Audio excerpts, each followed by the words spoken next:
following is a presentation of Radio Alabama Sports. This broadcast is copyrighted by Radio Alabama for the private use of our audience. Any other use of this broadcast, descriptions, or accounts of the game without Radio Alabama's consent is strictly prohibited.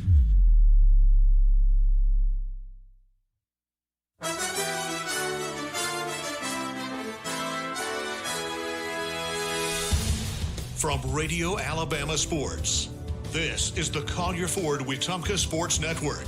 Wetumpka basketball is presented by Collier Ford. Come on to Collier Ford. Proudly serving the River region for nearly 75 years. Online at collierfordinc.com. RE/MAX Cornerstone Realty and RE/MAX Cornerstone Realty Plus. Kathy Thornton, Chad Barrett, and Beverly Wright are your River region real estate experts. Central Alabama Community College. Central to you, central to your success. Baptist Health, the official healthcare provider of the Collier Ford Wetumpka Sports Network. Your health is our mission. Online at baptistfirst.org and the City of Wetumpka.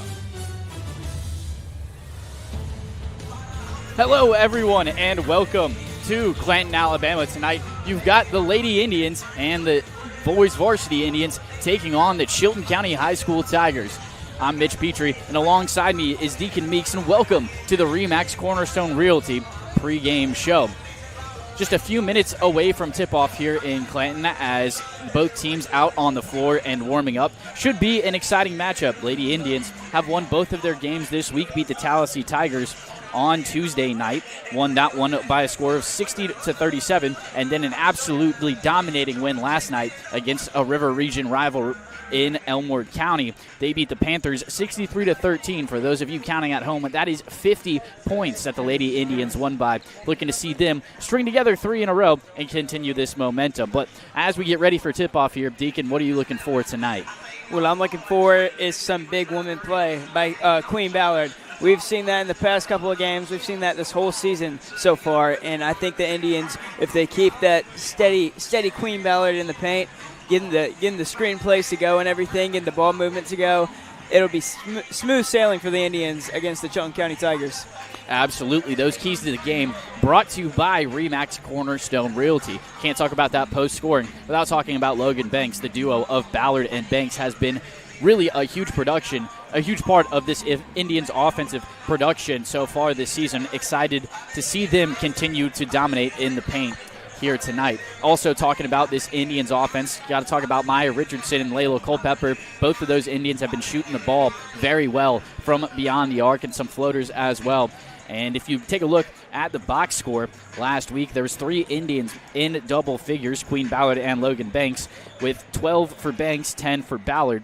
And another Indian in double figures was Maya Richardson, the freshman impact player for this Indians team. Just a few minutes away from tip-off, we'll take a quick break. When we come back, it'll be time for the national anthem and your keys to the game, your starting lineups presented by First Community Bank.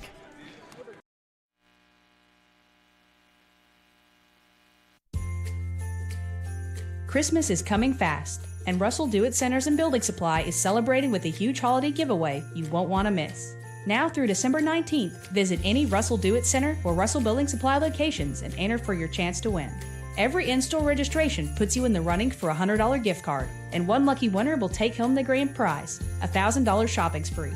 It's Russell's way of saying thank you to the community. Stop in, sign up, and enjoy the season.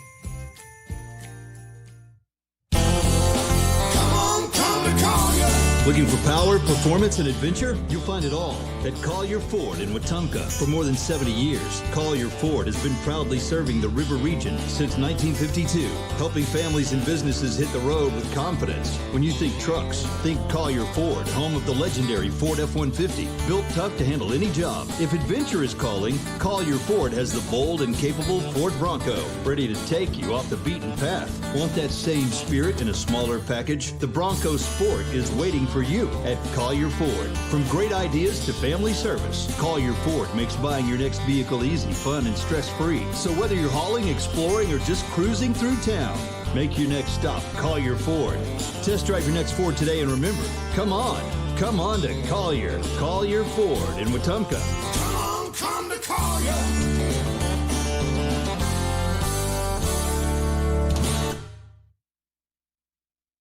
Are you tired of slow internet? With Central Access, you get the speeds you pay for delivered directly to your door, so you won't get bogged down when your neighbors are online too. Stream, game, work, and video chat. No contracts, no data caps, no price hikes, nothing but an exceptional all-night experience.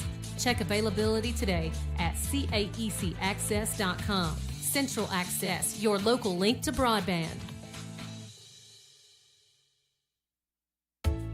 Gear up for a flavor victory at Wharf Casual Seafood. Whether you're craving seafood classics like shrimp or crab claws, or wanting to tackle a juicy burger or crisp salad, we've got your winning play. Dine in with us or grab a meal to go and find out why every bite is a win at Wharf Casual Seafood. Check out our menu at wharfcasualseafood.com. The coast is here.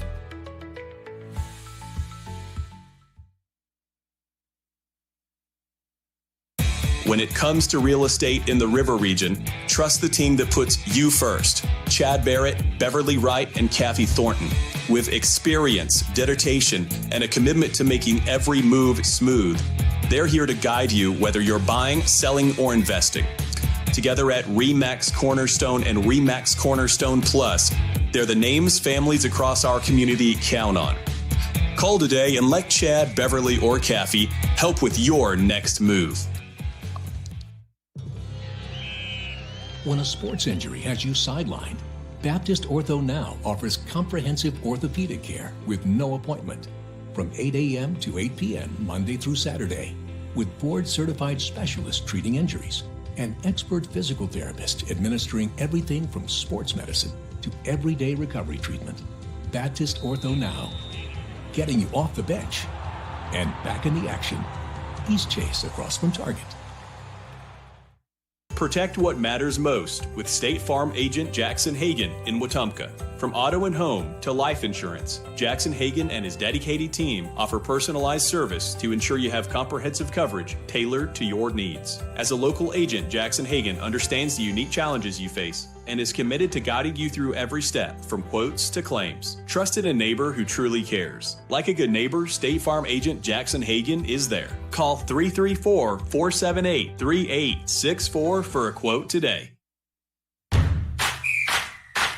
105.1 WRFS is WRFS-FM, Rockford, Alexander City, Lake Martin, Wetumpka, Prattville, Montgomery, home of the Wetumpka Indians on the Collier Ford Wetumpka Sports Network. And welcome back to the Collier Ford Wetumpka Sports Network. I'm Mitch Petrie. Alongside me is Deacon Meeks. Just a couple of minutes away from tip-off here as we get things ready to go underway here in Clanton. But before we're ready to do that, first, our injury update presented by Baptist Health. Happy to report here that the Indians come into this one with no injuries. Everybody should be 100% and ready to go. And Deacon, you love to hear that, especially as you're 10 games into the season now. Might expect some nagging things to start coming up, but nothing has so far. The Indians carry an 8-2 record coming into this one, sitting atop of the area standings, although have not played any area games just yet. That'll take place later this season. Chilton County comes into this one. They are 4-3. They beat Stanhope Elmore the other night in a close contest. Their head coach is Thomas Hughes, and he has been the coach of this Chilton County team for just a few seasons. Music is off now, and we are about ready to get things underway.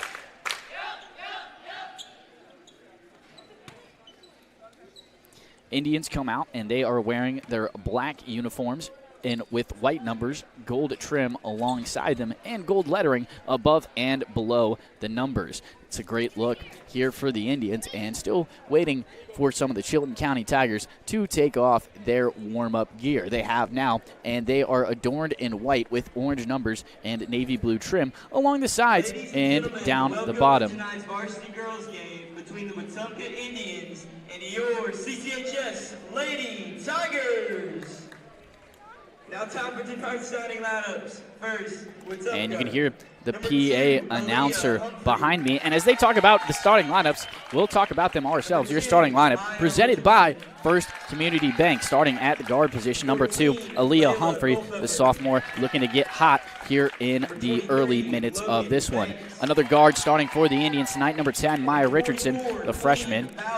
Layla Culpepper will also get the start. She's at the small forward position, the junior wearing number 14. Logan Banks, the sophomore, will come in at the power forward position wearing number 23 tonight. And Queen Ballard, wearing number 44, will start at the 5 spot. The senior will play that center position. And time for your starting lineups for the Tallahassee Tigers. Number 5, Kenzie Harrison. Number 11, Tanya Wyatt. Number 14, Ivy Warner. Number 22, Lily Benson. And bringing things home is number 23, Ikeria Bolding for the Chilton County Tigers. Just a few minutes away from tip-off here, about ready to get things underway.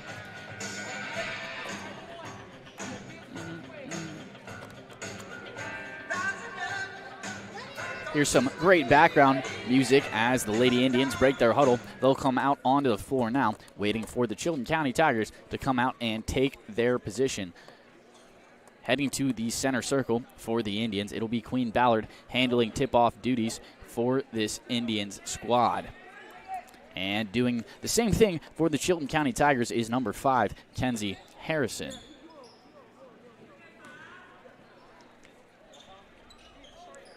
They meet at midcourt.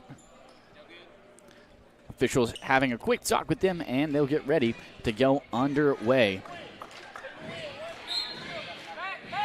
Stripes will throw the ball in the air, and Chilton County wins the opening tip-off, and it goes into the hands of Tanya Wyatt. Wyatt steps out. She's standing in the corner now. Cross-court pass stolen by Layla Culpepper. Culpepper will step backwards and take things a little bit slow here in this opening minutes. Passes out to Maya Richardson, who kicks it over to Lexi Smith. And stolen away by the Tigers. Laying it up and in is Ivy Warner, getting the Tigers their first points in this one. And while it may look like the Indians just gave up 2 points, Aaliyah Humphrey did a great job at not drawing a foul right there and allowing an extra point for the Lady Tigers. Absolutely good job to stay out of contact. Catch and shoot 3. Lexi Smith rolls off the right side of the rim, and offensive rebound was snagged by Maya Richardson. Don't see her get too involved on the offensive glass generally. Humphrey passes it over to Richardson. She'll fire 3 of her own. Drops in the hatch. Indians take a 3-2 lead off of the 3 ball from Maya Richardson. And already great ball movement by the Indians right here, as they're going to be sitting at about a half-court press right now. And Chilton County tries to fire back with a 3 of their own coming out of the hands of Lily Benson. No good, in the second chance points were no good either. Ikeria Bolding is fighting for the rebound with Queen Ballard, but they'll get Ballard for the foul, her first one of the contest. Yeah, and when you have that height that Queen Ballard has, it's pretty easy to be called for simple fouls that you may not think are fouls because of how strong and big you are. Absolutely, and a catch and shoot 3 off the inbound for the Tigers. Drilled it, did Tanya Wyatt. And 5-3, the Indians are trailing early in this one. They'll find Layla Culpepper down in the corner. Catch and shoot 3, and both teams trading threes back and forth. All of the Indians' points have come from the triple so far tonight. Yeah, and they've been shooting great from 3, 2 for 3 already. And hopefully they can build that efficiency from 3 that we really haven't been seeing that much this season. As another 3 comes out of the hands of Ivy Varner, off the mark this time, and Maya Richardson will get the rebound, trying to go coast to coast with it. 3-foot floater, won't get it to go down, and Queen Ballard with the offensive rebound and second chance points, no good that time. Grabs her own miss, was fighting for it a little bit, and Queen Ballard gets fouled on the putback attempt. That one goes on to Lily Benson of the Chilton County Tigers, and Queen Ballard will head to the free throw line with a chance to get her first points in this one. And that shows the great rebounding ability of Queen Ballard right there, going up and getting those 2 boards and putbacks. While she may have missed them, she can get hers at the charity stripe. And first one short-armed by Ballard. Second one coming in just a second. 2 minutes have expired here in this first quarter. First quarter action brought to you by State Farm agent Jackson Hagan. Like a good neighbor, Jackson Hagan is there.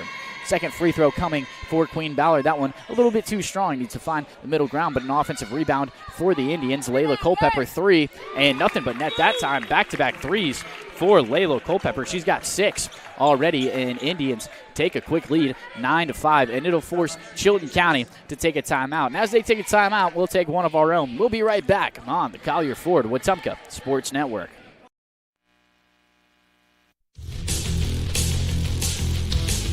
First quarter action is brought to you by State Farm agent Jackson Hagan.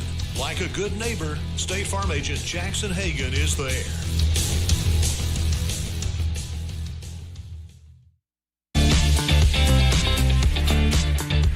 Buzzer sounds, and it's time for some more action here in Clanton. Lady Tigers with the ball now. They're trying to move a little bit quickly here, but this Indians defense coming out in that full court press, or well, half court press rather, and not letting anything get inside. Tigers try to start working inside. They'll get Queen Ballard for another foul on that one. They're driving inside, and as number 5, Kenzie Harrison looked for somebody to pass to. Ballard got in her way just a little bit. Yeah, and again, they're going to sub Logan Banks in right here for Alexis Smith, try and get that height advantage on the Chilton County Tigers, just to give the defense a bit of a better advantage. Absolutely. Ballard and Banks, when they're both on the floor, it's really hard for other teams to get rebounds. And driving inside are the Tigers, but that one too strong off the floor, and they get the offensive board, and Tigers passing around now. Ball in the hands of Kenzie Harrison. She'll give it over to Ivy, and looking for a woman down low in the post, Ikira Bolding, not able to get it. It was stolen away by Layla Culpepper. Yeah, and some great defense already by the Indians right here. We've said Layla Culpepper's name a lot on defense, and she just keeps proving her efficiency. Yeah, she's done a great job on defense all season long. Always gets a few steals no matter what team the Indians are playing. Maya Richardson, deep three, in and out. Not able to go down. Rebound goes into the hands of Lily Benson. And that was a great look right there from Maya Richardson. Just a bit of a heat check, and to get the Indians just to calm down a little bit. Indians playing some tight defense like always. Aaliyah Humphrey went for the steal, not able to get it that time. Maya Richardson poked the ball out of Harrison's hands for a second. A couple of Indians fans calling for a travel, and a 3 off the mark from Lily Benson. And Indians snare the rebound, and Aaliyah Humphrey will be the one to bring it across half court for the Indians. Little spin move there as she takes it down, trying to do it all herself, and she does. Nice bucket there from Aaliyah Humphrey, her first points in this one. And a great move by Aaliyah right there to get around the big woman, number 23, Ikira Bolding, and to get that easy layup to go. And it's Bolding with the ball now. She was looking for Harrison, but the ball was poked out and falls into the hands of Aaliyah Humphrey. Humphrey crosses half court now, and she'll pass it to Culpepper on the wing, and who gives it to Ballard in that low post. Ballard gets a friendly roll off the side of the iron, drops in, and Indians with an 8-point lead, 13-5. And I love to see the Indians pushing the ball inside the paint like they have been all year. They're in the big set right now with 2 power forwards in the game. So great efficiency on offense by the Indians. And Maya Richardson, as you were talking, Deacon, poked that ball out, gets a nice steal there, and she'll bring it across half court for the Indians, calling for some plays, and she'll give it over to Humphrey on the wing. Back to Richardson at the top of the key. Culpepper on the wing, thought about the 3, but she'll pass cross court to Aaliyah Humphrey. Jumper from the post, not able to go down that time. Offensive rebound goes into the hands of Queen Ballard, and not able to get that second chance bucket to go in, but she'll be fouled on the attempt. That one will go on Ikira Bolding. That's her second foul of the game, and Queen Ballard's second trip to the free throw line. Yeah, and she's already been to the free throw line for a second time right here, so hopefully she can capitalize on these free throws. And first free throw from Ballard bounces off the front of the iron. No good that time.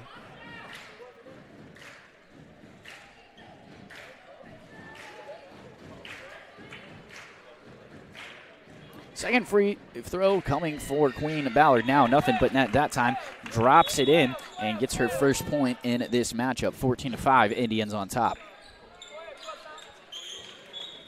3 minutes and 13 seconds left to go in this first quarter. It's been a rather quick-moving first quarter. Not a lot of stoppages, a lot of good passing, ball movement all the way around, and some good defense from the Indians as they are still keeping the Tigers outside of the arc. And a three comes out of the hands of Lily Benson off the mark that time, but an offensive rebound from the Tigers. They'll do it again. Tigers standing at the top of the key, looking for a woman to pass to, but it's into the hands of Lexi Smith. Lexi Smith trying to do it all herself. Won't get the friendly roll that time. Culpepper got the rebound, and as she went up for it, ball was snatched out of her hands by Destiny Williams. They'll find an open woman, and it was Kenzie Harrison, wide open, fast break bucket for the Chilton County Tigers. Yeah, and that's one thing the Indians do need to work on, getting back on their fast break defense. And Lexi Smith with the ball now. She'll pass it up to the top of the arc into the hands of Aaliyah Humphrey. Spin move, jumper from 12 feet. Another nice bucket there from Aaliyah Humphrey, man. She's showing off those moves tonight. Yeah, I agree. And she's been amazing all around the court, playing very hustle defense and getting her head locked into this game. So this game really means something to her, and she loves the game of basketball. And they'll pass it to Harrison in the paint at the free throw line. She was driving down low, not able to get the bucket to fall that time. Aaliyah Humphrey falls to the ground and a little bit slow to get up. Might have caught a knee to the head there. That's the third team foul for the Indians in this first quarter. And it's Kenzie Harrison at the line for the Chilton County Tigers. Yeah, the Indians are getting in some foul trouble early on this one as the ball hangs on the rim for a solid 3 seconds right there. But hopefully they can pick it up, just keep their hands up straight and not draw any more fouls. That was reminiscent of the 2016, I believe, NBA Finals, Toronto Raptors. Kawhi Leonard with that shot, if you remember, bounced on the rims a few times and then sits on the backside of the iron for the second as Harrison makes the second free throw. Indians with an 8-point lead now. But one of my favorite calls of all time, shout out Kevin Harlan. And a three comes out of the hands of Lexi Smith off the mark that time, hustling for the rebound were the Indians and a Tiger. It was last touched by Destiny Williams, so the Indians will get ready to inbound it from the baseline. Yeah, and a good three-point attempt right there. I like when the Indians do go for those threes, even if they don't get it to miss. It's just a nice heat check and to get their head in the game. Absolutely. Indians have been shooting the ball rather well in this first quarter. And Layla Culpepper in and out three. Queen Ballard tips the rebound into the hands of Maya Richardson. Second chance won't go, but Ballard grabs the rebound again, gets it to go that time. Ballard's got 5 already, and Indians take a double-digit lead, 18-8. And, man, another offensive rebound for Queen Ballard. She has been amazing at those this whole entire first quarter. And Lexi Smith steals the ball, trying to go coast to coast with it. Not able to get it that time. And now Tigers coming the other way, trying to make something happen. And Ivy Warner trying to do it all herself, not able to that time. Rebound tipped out of bounds by Kenzie Harrison of the Tigers. They'll actually say it was touched by an Indian, so Harrison will be inbounding it for the Tigers. And she does out to the top of the arc into the hands of Benson, and a three from Williams, a catch-and-shoot three off the mark, and Logan Banks snags the rebound there for the Indians. Catches Lexi Smith open on the wing, drilled the three that time. First points of the game for Lexi Smith. Yeah, and, again, just awesome three-point shooting for the Indians right here. Have not been letting up anything easy at all as well for the Chilton County Tigers on defense. And a pass was snagged out of the air by Maya Richardson. Richardson trying to go coast to coast with it, slicing and dicing through defenders, lays it up and in, and good bucket there for Maya Richardson, also with 5 in this one. 26.5 seconds left to play in this first quarter. Indians with a 15-point lead, and a three off the mark out of the hands of Ivy Warner, and Banks will snag the rebound. She'll give it over to Richardson, who brings it across half court, and now working alongside the wing. Passes to Banks at the free throw line. Jumper from 2 feet in front of it. Bangs home for the Indians, 25-8. They lead it after one quarter. And there's the buzzer. We'll take a quick break. When we come back, it'll be time for second quarter action on the Collier Ford Wetumpka Sports Network.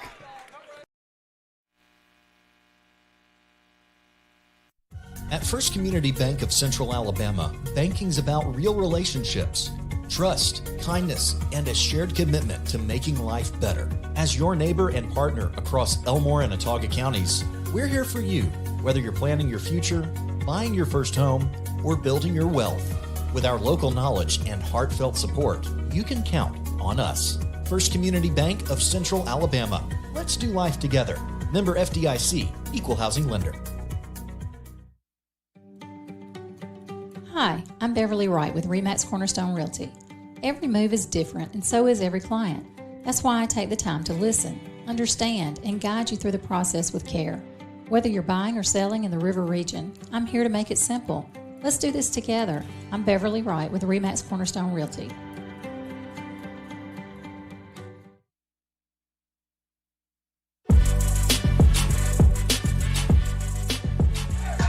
Back now, and it's time for some second quarter action on the Collier Ford Wetumpka Sports Network.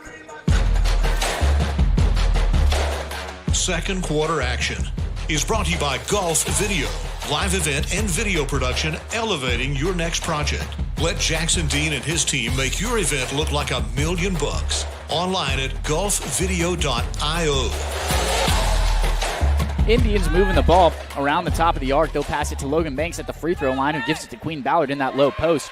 And a nice move there from Queen Ballard. Little half spin, lays it up and in. And she has 7 points already, does Queen Ballard. And Indians with a 27-8 lead as Aaliyah Humphrey poked that ball out of the air for a second. Varner was driving inside, didn't get it able to go. And Maya Richardson was looking for Lexi Smith way down low, not able to get it, but hustle play from Lexi Smith saved from going out of bounds, and a 15-foot jump shot off the mark from Aaliyah Humphrey. And another offensive board for the Indians. Queen Ballard not able to get it that time, but second chance off the second chance, and Queen Ballard lays it up and in that time. And, man, she has been showing her 6'2 frame this whole game with multiple defensive rebounds, offensive rebounds, and second chance points, which has been the tail of the tape for this game. It absolutely has. Second chance points is something that this Indians team has really thrived on all season long, and a lot of times it's Queen Ballard, but look for Logan Banks to get involved here soon. I'd expect it. She's been a great part of this Indians team so far.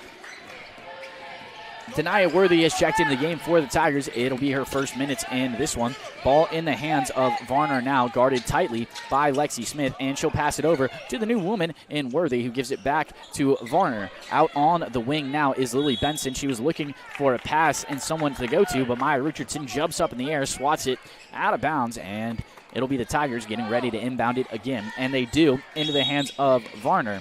And I'll get Lexi Smith for a quick foul on that one. And, man, the Indians have been playing some very tight defense. We've been seeing Maya Richardson as well as Aaliyah Humphrey just jumping up and down, going to get those balls, just like Aaliyah Humphrey did right there, going across the court and got fouled on her layup.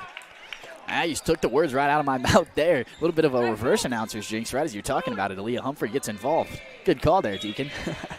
Ball trickles out of bounds, and Indians will inbound it from the baseline. Aaliyah Humphrey on the wing now driving, and she'll pass it into the hands of Lexi Smith. Man, a sidestep three. That's the second three ball for Smith, and Indians with 32 points already on the board just 10 minutes into the game.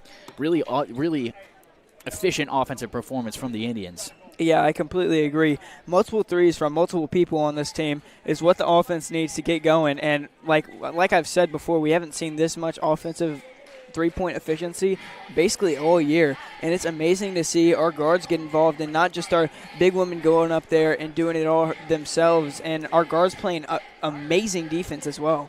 Absolutely. This Indians team's played great defense all season long, and has had really good offensive production, but the shooting hasn't always been there, and it's really starting to show now. Have to wonder if the number of games that the Indians have played, this is their 11th game of the season, has really started to contribute to that. This team really starting to find its team chemistry and hit its stride just a little bit. Indians with a 24-8 lead. At one point, it was 11-6, and since then, the Indians have gone on quite the run. Indeed, I believe a 21-2 run for the Indians right here in this first and second quarter. And they struggled to get the ball across half court for a second, did they? And ball will trickle out of bounds. And I thought it was off the Tigers, but they'll say it was off the Indians, and Tigers will get ready to inbound this one from right in front of their own bench. Yeah, and from our angle, it definitely looks like it should be Indians' ball. But ref made the call, so can't argue with him there. Probably has a better view than us. We do have the scores table in our way. As working down low across the baseline, is deny worthy. Ball trickles out of bounds. Lost her the dribble there. Turnover on the Tigers. Yeah, and amazing defense again by the guards of the Indians. Aaliyah Humphrey, in fact, making that stop and making a very nice hustle play to get the ball back for the Indians. Good ball moving around the perimeter for the Indians. They'll find Logan Banks down low. The ball was poked out before she could get a shot attempt off. And coming on the fast break is Varner. Lays it up and in. And Tigers in double digits now. Yeah, and just bit too late on the getting back off the turnover defense right there. And they find Queen Ballard in the low post, lays it up and in, and Queen Ballard in double-digit point total. Now she's got 11 of the Indians' 34. Yeah, and Queen Ballard showing off that she doesn't need the three ball to be amazing on offense. As Maya Richardson picks up another steal, I believe that's her third of the contest, steps into a three and banks it home. And the bank was open right there. As she hits her second three, having 8 total points right now in this one. So a very amazing offensive performance tonight by Maya Richardson. And Richardson poked out that ball for a second. Logan Banks rejects the shot from Lily Benson, and it'll trickle into the hands of Richardson. She passes over to Lexi Smith just in front of the three-point line in the corner, and her shot off the mark that time. And rebound goes into the hands of Destiny Williams of the Chilton County Tigers. Varner with the ball now steps into a three. Not able to get that one to go. Queen Ballard snags the rebound and passes it over to Aaliyah Humphrey. Yeah, and I'd have to imagine that Queen Ballard is already in double figures right here with 10 rebounds, I believe, and now having 13 points off that nice layup right there. Yeah, Queen Ballard lays it up and in. Indians with a 29-point lead, 39-10. They're on top. 3 minutes and 48 seconds left to go in quarter number 2. And as we talking about that, Lexi Smith, a good call for a foul. It's her second of the contest. Get a couple of substitutions for the Indians. Zaria Peak will check into the game for the Indians, as will Charlisa Gibbs, getting her first minutes in this one. Yeah, and it's amazing to see that the Indians are already being able to put their bench players out there and not having to waste too much gas for their starting players. Yeah, Indians have really kind of ran away with things here in this first half, looking to see the Chilton County Tigers maybe close it. And ball movement here from the Chilton County Tigers around the perimeter, and that one not able to go off the mark for Tanya Wyatt. And rebound goes to Aaliyah Humphrey, trying to do it all herself. Spin move, rolls out of the rim, and a tough rebound from Zaria Peak, but they'll tie it up. It's a jump ball. Possession arrow points the way of the Tigers, so they'll get ready to inbound this one. And it looked like Harrison for the Tigers went over the back right there, but the rest must have just seen the ball, like each other's hands on the ball, so just call that one a jump ball right there. And passing inside of the arc was Kenzie Harrison. She was the one to receive that pass, lost the dribble on her way down, but they'll say it was last touched by an Indian as Layla Culpepper check into the game in the spot of Queen Ballard. So Indians going a little bit of a smaller lineup here, 4 guards and forwards on the floor. Some back and forth passing between the Tigers, and driving inside was Varner. Lost the dribble. Zaria Peak on top of it. It'll be another jump ball. Possession arrow this time points the way of the Indians. Yeah, and great hustle right there by Zaria Peak. We've seen that all year. Her going down on defense, doing the dirty work, and being a very efficient and nice bench player for the Indians. Absolutely. She's one of, I would say, the better defenders on this team. You can just really see her hustle all over the court. Lots of steals, lots of rebounds, and a good job there. Ball movement now, and it's in the hands of Gibbs, but she'll give it back to Humphrey. Humphrey passes to Banks at the free throw line, passes out, and now in the hands of Zaria Peak, working along the baseline. She'll lose the dribble there, but they'll call Peak for a foul, and Peak not too happy with that one. 2 minutes and 10 seconds left to go in this second quarter, 39-10, Indians on top.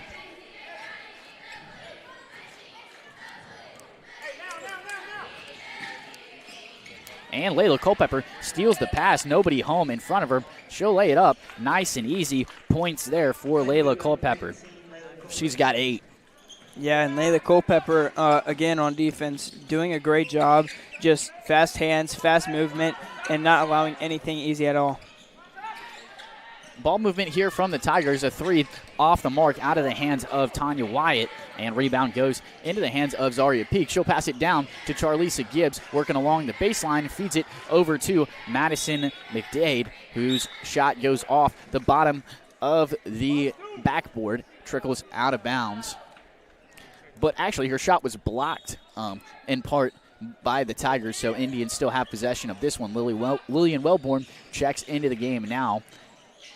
And as Charlisa Gibbs drove inside, Tigers got a block on that one, and they'll take possession. They cross half court, and ball is in the hands of Varner. She's being guarded by Peak. They'll pass it over to Tanya Wyatt. And Wyatt over into the hands of Varner. Three, a little bit too strong that time. An offensive rebound won't go. Will the second chance points coming out of the hands of Kenzie Harrison. Zaria Peak with the ball on the corner now, and it was poked out by Varner there. And they'll get Charlisa Gibbs for the foul. Yeah, just a bit too handsy right there. Getting the ball gets into your head a little bit, so it's understandable to be a bit aggressive whenever you're in that predicament. Yeah, absolutely. Maybe trying to get that ball right back, show off the hustle there.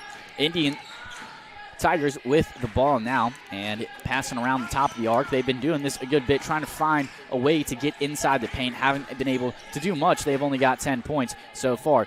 Williams for a three, and I think Wellborn got a hand on that one, not quite sure.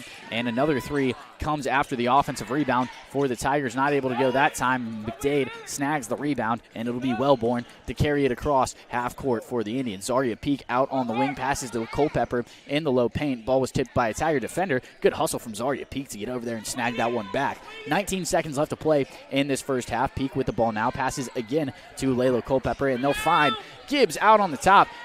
Short arms a three. And Indians had the offensive rebound there for a second.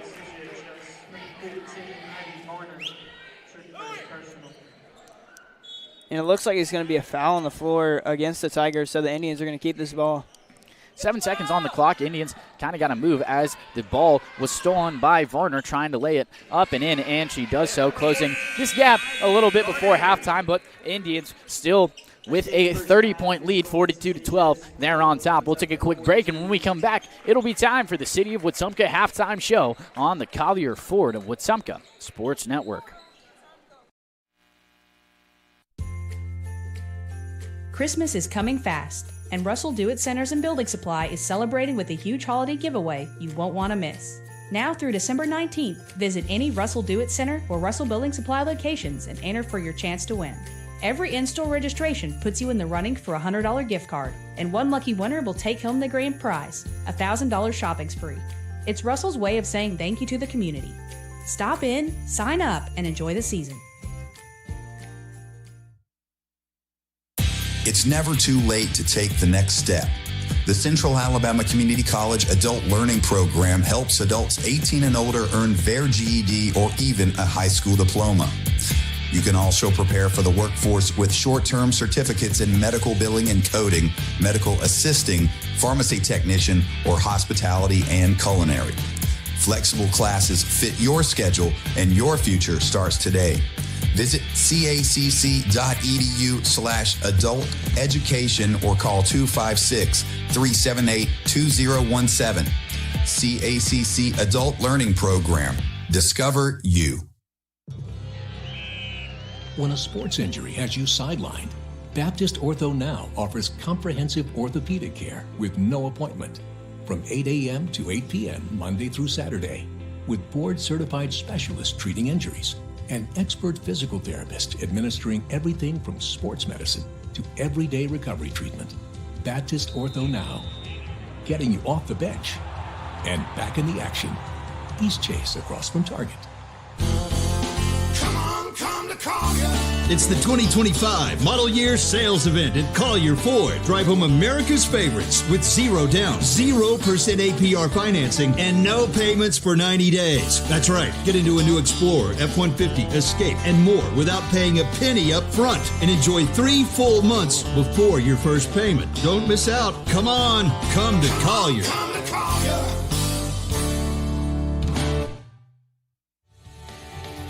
Hey, I'm Chad Barrett with RE/MAX Cornerstone. I love helping families in Central Alabama find their place to call home. Whether you're buying in Prattville, selling in Wetumpka, or moving anywhere across the river region, I'll make the process smooth and successful. Call me, Chad Barrett at RE/MAX Cornerstone. Let's find your perfect home together.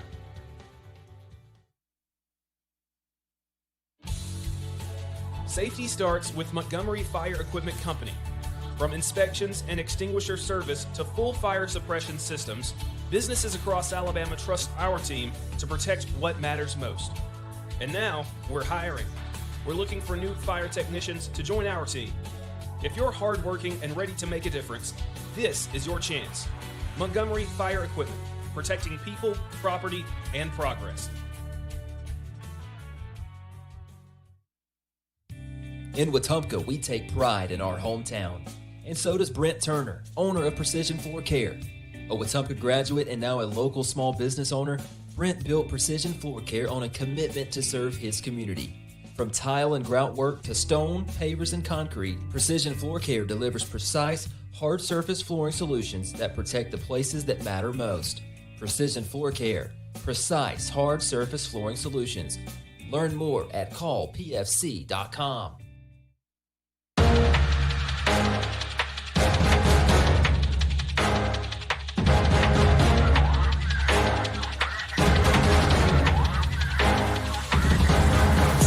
This is the City of Wetumpka Halftime Show on the Collier Ford Wetumpka Sports Network.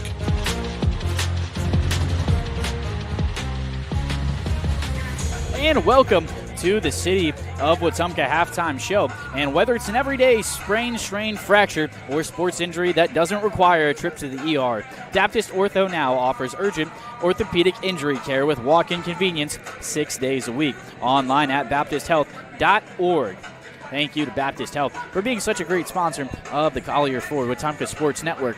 Well, welcome to the City of Wetumpka Halftime Show. Indians came out in dominating fashion going into halftime with this 30-point lead, 42-12. They're on top. Deacon, what stuck out to you on that first half? Oh, the main thing that stuck out to me was obviously the three-point shooting. We did amazing from three-point. We already have 6 three-point shots made, and I mean, it's just amazing to see. We've been working the ball down low well as well, with Queen Ballard having 6 easy layups and lay-ins for her. And we love to see this offense just get going for the Indians, as well as the defense. Holding them to only 12 points in this first half is amazing. And, you know, we've already been able to put our bench players in and to get them to shine, to get them to, like, let our starters rest and take a break from all the action that they've had to endure. So, honestly, the Indians have been doing almost everything right. Just need to work on the foul trouble a little bit. Starting in that first half, they did start with, I believe, 3 fouls early. So, working on that and not getting their players to foul out would be a very big difference in this game. Yeah, absolutely. Indians have really done it on both sides of the ball. I think about Queen Ballard, who's leading the Indians in points right now. She has 13, and she also has quite a few rebounds. She's got 13 rebounds, so a double-double already for Queen Ballard. Another Indian kind of leading the charge here, 2 of them, Maya Richardson and Layla Culpepper, both knocking down 2 threes apiece. In that first half. Indians really shooting the ball well, something we haven't seen from them much this season. Yeah, I completely agree. And like you were saying, Layla Culpepper, she's definitely been working on that three-point efficiency. You know, in the first couple of games, we did see her shoot a few threes, but I mean, 2 threes in the first half, probably the first quarter, I believe. That's amazing for her because, you know, while she is an amazing defensive presence for the Indians, having her be an even greater offensive presence is much more viable and worthy for the Indians. Absolutely. It's been an exciting first half and a dominating first half for the Indians. You had a couple of Indians really getting involved on the defensive end of the ball. Queen Ballard picked up another 2 blocks to go with her double-double already. Couple of steals for the Indians. Maya Richardson has 3. Layla Culpepper's got 2. Lexi Smith's got 2. And Aaliyah Humphrey and Queen Ballard both with a steal apiece. And Aaliyah Humphrey leads the charge with 4. assists so far in this one. It was a great first half for the Indians, looking to see them continue as we get ready for third quarter action. We'll take a quick break, and it'll be time for all action here in the second half of this one as the Indians lead the Chilton County Tigers 42-12.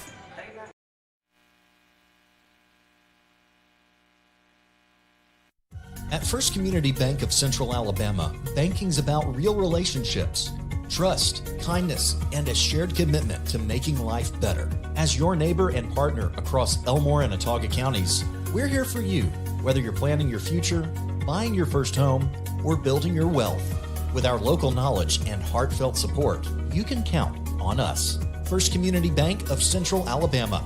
Let's do life together. Member FDIC, Equal Housing Lender. Hey, I'm Chad Barrett with Remax Cornerstone. I love helping families in Central Alabama find their place to call home. Whether you're buying in Prattville, selling in Wetumpka, or moving anywhere across the river region, I'll make the process smooth and successful. Call me, Chad Barrett at Remax Cornerstone. Let's find your perfect home together. We believe in doing things right the first time. That's the promise behind Finish Line Garage Floor Systems.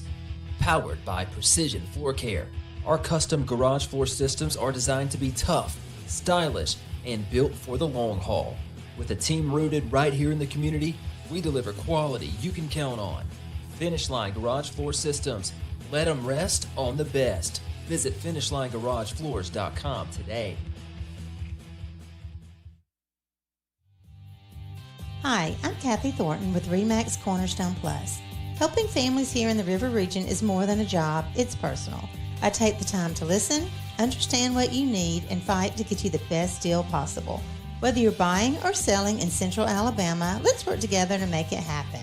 I'm Kathy Thornton at Remax Cornerstone Plus, here to help you every step of the way.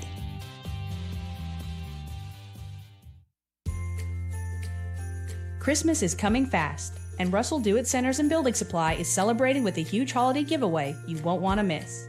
Now through December 19th, visit any Russell Do-It Center or Russell Building Supply locations and enter for your chance to win.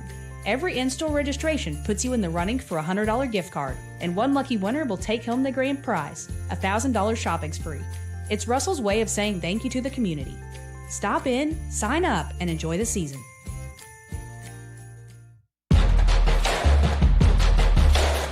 Third quarter action is brought to you by Radio Alabama Sports. Game on, online at radioalabamasports.net.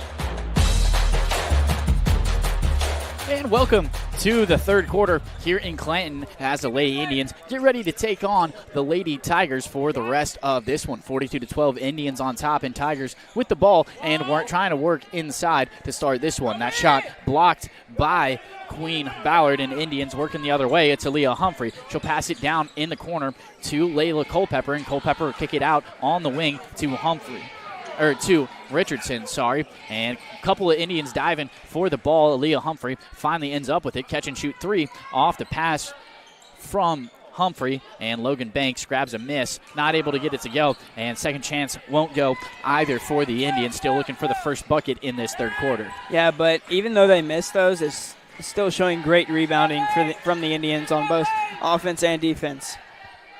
Absolutely, as Tigers work trying to find an open look and not able to get it that time. And, man, the Tigers have not had any easy looks this whole game because of the defense that the Indians have been displaying. And scoreboard definitely reflects that. Tigers with only 12 points in that first half. Still looking for their first points as a three off the mark from Ivy Varner, and rebound goes to Aaliyah Humphrey. She slips as she was trying to go, and might be a little bit of a wet spot out on the floor down there. And two layups won't go for the Tigers. They grab their own miss, and whistle's blown, and now it'll be a foul. Yeah, and Queen Ballard trying to get back there on defense. Actually, they're going to call that on Layla Culpepper, maybe coming up from behind. Accidentally swung the arm while trying to get back on defense, but very good attempts on defense still. Trying to still not give up any easy points for the Chilton County Tigers. And Kenzie Harrison at the free throw line drops in that first free throw line. Went to the free throw line earlier in this game. Went for one for two on that trip, but 1 for 1 on this one, and hoping to go 2 for 2. And she does. Rolls off the front of the rim and in. And Harrison's got 5 points now. And Tigers with 14. But Indians still well on top. They lead at 42-14. Richardson working at the top of the arc. Looks for Logan Banks at the free throw line, but it ran off the hands of Banks, and coming the other way are the Tigers trying to find some room. Not able to do so. Ivy Varner went up trying to get the layup, went off the bottom of the rim there, but they'll get Queen Ballard for the foul, so Varner will head to the charity stripe. And it didn't look like Queen Ballard went into Varner right there. Looked like Varner went into Queen Ballard more than that, but good drawing of the foul right there and getting her a chance at the free throw line.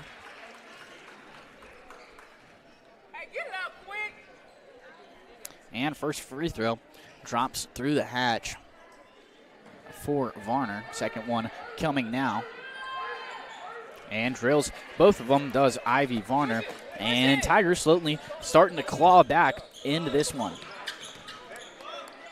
As a long-range 2 for Maya Richardson. Off the mark there, but Layla Culpepper, nice board, puts a second chance points in, and a chance for 3 as she'll head to the free throw line on the foul. Yeah, and we really haven't seen that much of Layla in the paint this game, but she did great right there on that possession, going up, getting that board, and getting the foul to go.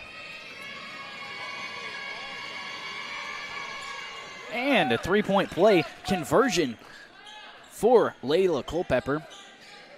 Good bucket there. Yeah, and already in double digits right now is Layla Culpepper, so props to her for showing off that offensive strategy right there.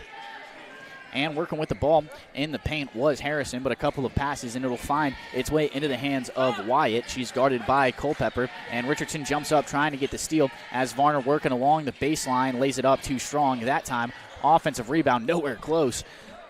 It was Kenzie Harrison, and Indians with the ball now. Coach Winchester telling the team to push it, wants them to hustle here. Layla Culpepper with the ball now, and she'll find Richardson in the corner, 3 just a little bit short. That time, rebound goes into the hands of Ikira Bolding for the Tigers. And still doing great on passing the ball around to the Indians. Just moving around the wing, not letting up anything too risky or dangerous to let the Tigers get back into this one. And a nice pass down low into the hands of Harrison, but she's not able to do anything with it, and the Indians coming the other way. They've got numbers. Humphrey tries to do it all herself. Floater off the mark, but grabs her own miss, and will take it back out to the top of the key. Finds Lexi Smith in the corner. 3 too strong off the mark. That time Humphrey gets the O-board again, and she was looking for Maya Richardson just out past the outstretched arms of Maya Richardson, and a turnover on the Indians. Yeah, just a bit too strong right there on that pass. And good attempt, honestly, to find the open look. Just a bit too strong. Probably it's one of those things where she's too wide, too wide of a layup type of situation. But good attempt. Catch and shoot 3 off the mark for Lily Benson. Not able to get it to go down. That time hits the top of the backboard, and such is out of bounds. Indians will have the rock coming the other way.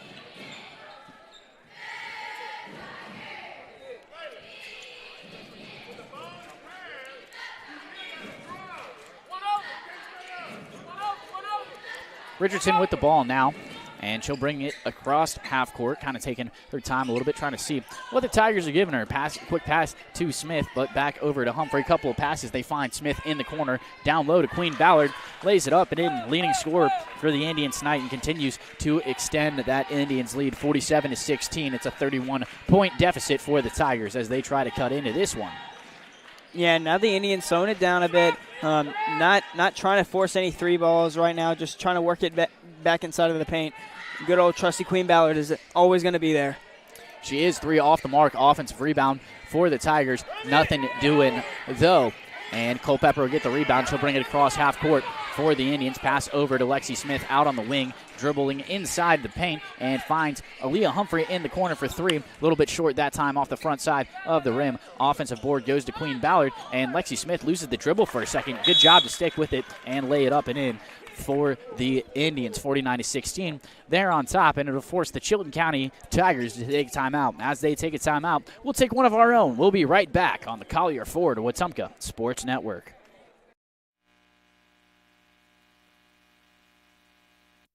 At First Community Bank of Central Alabama, banking's about real relationships, trust, kindness, and a shared commitment to making life better. As your neighbor and partner across Elmore and Autauga counties, we're here for you, whether you're planning your future, buying your first home, or building your wealth. With our local knowledge and heartfelt support, you can count on us. First Community Bank of Central Alabama. Let's do life together. Member FDIC, Equal Housing Lender.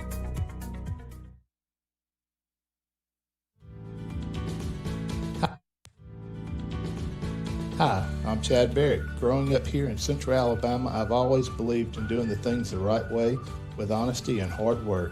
That's exactly how I approach real estate. From your first showing to the closing table, I'll be by your side.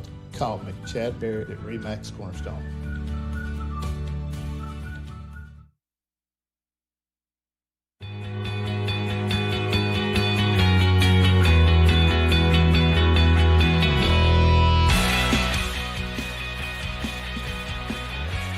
Back now here in Clanton, Alabama, as we get things ready to go underway. 3 minutes and 23 seconds left to play in this one. Tigers with the ball and working down in that low corner, not able to get anything to go. Last touch by Lexi Smith. She'll poke it out of bounds, and the Tigers will get ready to inbound this one.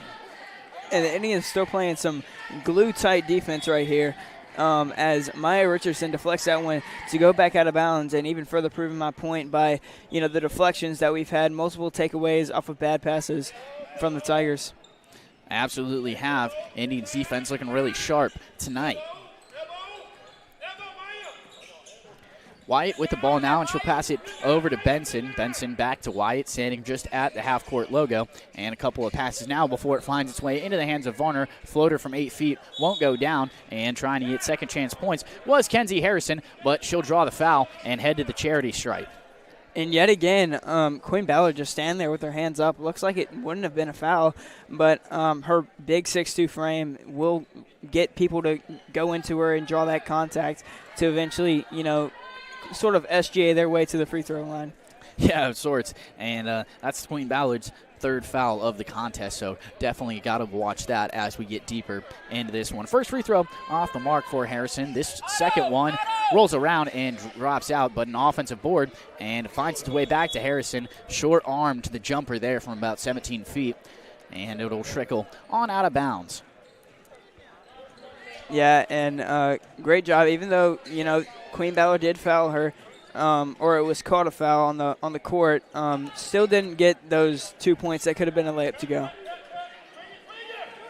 And ball movement outside the top of the arc for the Indians. And a pass looking down low was Aaliyah Humphrey, and it was taken away by the Tigers. They're trying to work the other way quickly, and a floater off the mark from Varner that time. Humphrey finds Lexi Smith down in that low post. She'll get fouled on her way up, and Lexi Smith will head to the charity stripe here. And honestly, a smart foul by Bolding right there. Not giving up 2 free points and making Lexi Smith go to the free throw line and earn her 2. And that's a third foul of the night on Ikira Bolding, so have to watch that one as we get further down the road here in Clanton. Your 5 out there for the Indians right now as Smith drops in that first 3 is Kai Dillard, Aaliyah Humphrey, Lexi Smith, Maya Richardson, and Queen Ballard. Kai Dillard getting her first minutes in this one. Second free throw coming for Smith now, and she drills that one, nothing but net both times for Lexi Smith and the Indians. They're on top 49-16. Sorry, 51-16. Still waiting for the scores to update the scoreboard here. Only gave Lexi Smith credit for 1 on that one, so still waiting to see what that's all about. as the Tigers are working the other way, still nothing doing. Indians still playing some really tight defense. Sorry, Peak sitting in front of the scorer's table now, getting ready to check in. And they'll pass it to Harrison down low. Kai Dillard tried to steal that one, and they'll get a travel called on Kenzie Harrison. So a turnover there on the Tigers as Zaria Peak will check in the game and take the spot of Lexi Smith. And great job by the Indians not being too handsy as Harrison fell to the ground and just keeping their arms up, telling the official, hey, I'm not touching her, she's traveling. And a jumper from along the baseline. Aaliyah Humphrey knocks it down.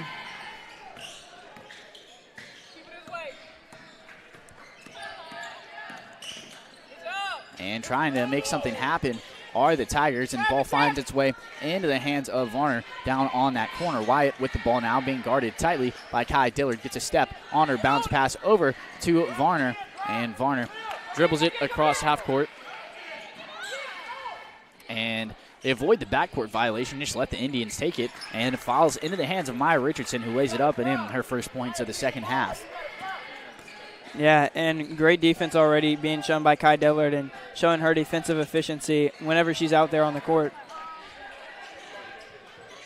And a three comes out of the hands off the mark from Wyatt, and rebound goes to the Indians. Zaria Peak was dribbling it across court and ran into by Wyatt, trying to come for the steal there, and they'll get Wyatt for the foul. And this is one of those mental things in basketball. Whenever, I'm assuming if you're Chilton County, you're almost down by 40 right now. You're just pretty mad at this point, and start fouling, start being more aggressive. Yeah, maybe let your emotions take over a little bit, but staying rock solid is Queen Ballard, who lays it up and in for the Indians and extending this lead to 240. 56-16, good guys on top with 22 seconds left to go in this third quarter.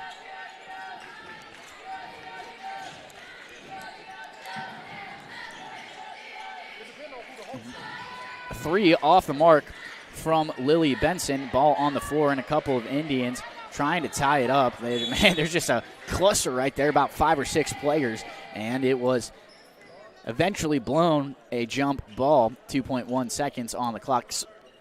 Sorry, actually, a timeout taken by the Tigers, but we'll keep it right here as there's just 2.1 seconds to play. So if you're the Tigers right here, you're getting the ball because the possession arrow, or because of the timeout there. 2.1 seconds, how do you draw up an open look off the inbound?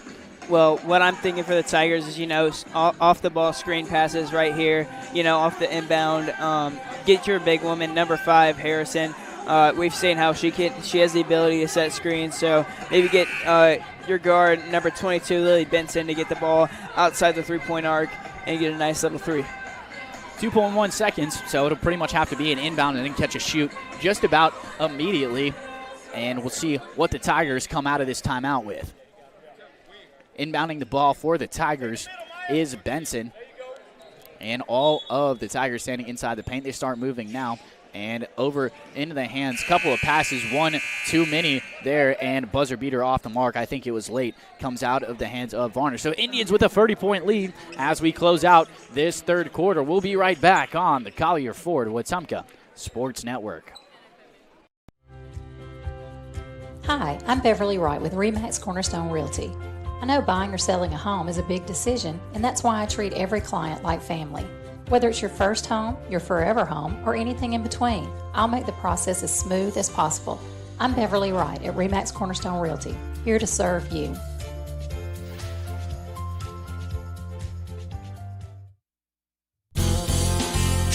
Come to Collier. It's the 2025 Model Year Sales Event at Collier Ford. Drive home America's favorites with zero down, 0% APR financing, and no payments for 90 days. That's right. Get into a new Explorer, F-150, Escape, and more without paying a penny up front. And enjoy 3 full months before your first payment. Don't miss out. Come on. Come to Collier. Come to Collier.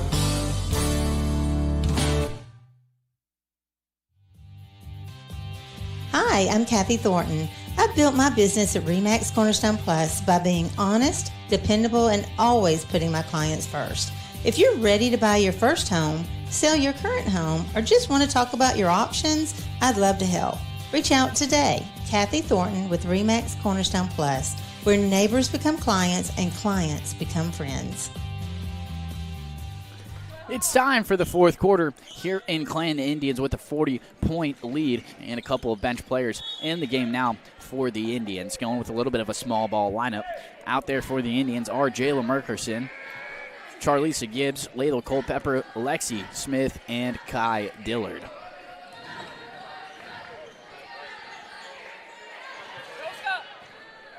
Lillian Wellborn coming the other way, lays it up and in, and one. Opportunity coming for Lily Wellborn, gets her first points of the match in dramatic fashion. Yeah, and with that small ball lineup, like you're stating, you're going to see more quicker pace from these smaller, faster guards that are on the floor. Look to see a lot of screens as well, usually something that tends to happen when you have a small ball lineup out there. Wellborn's and one opportunity off the iron, not able to go down, rebound snagged by Destiny Williams of the Tigers. Yeah, and unfortunate on the three-point play right there, not getting the free throw to land, but still an amazing layup right there to get two to go. And a turnover there on the Tigers finds its way into the hands of Wellborn, catches an open Lexi Smith, but Lexi Smith heading out of bounds, tries to save it, but unfortunately will save it into the hands of the Tigers. And it was Varner who got it, and she was driving along the baseline there, gets fouled. Get a running clock here in the fourth quarter with a decisive lead that the Indians have. So 6 minutes and 25 seconds left to play and counting. Ivy Varner will head to the free throw line here for the Indians. She knocked down both of her free throws in her last trip to the line and goes 3 for 3 in the second half.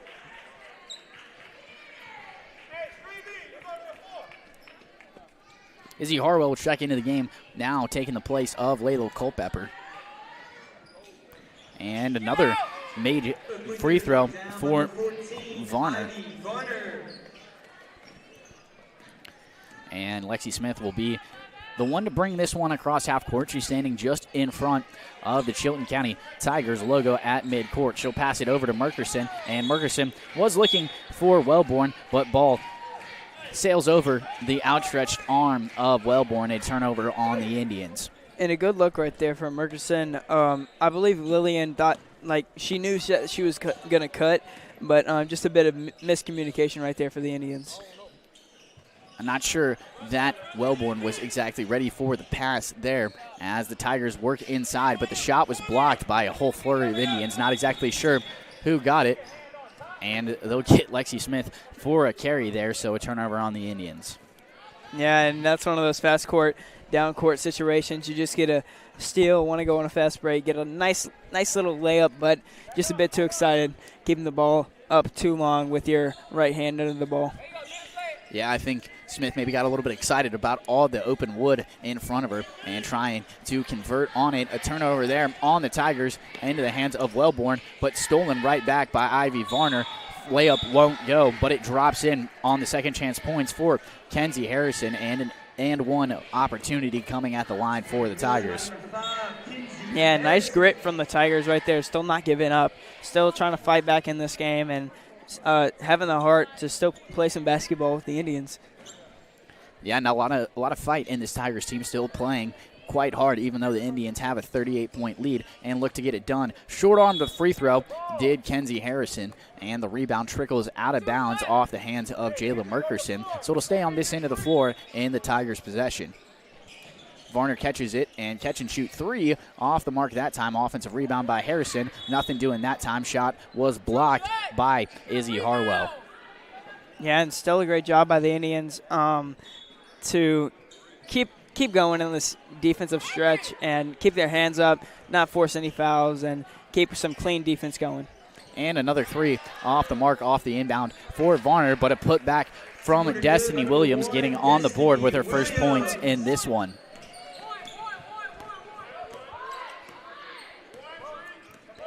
Lexi Smith with the ball now, just dribbling there in front of half court for her second. Long range two off the mark for Wellborn. Grabs her own miss before almost falling out of bounds.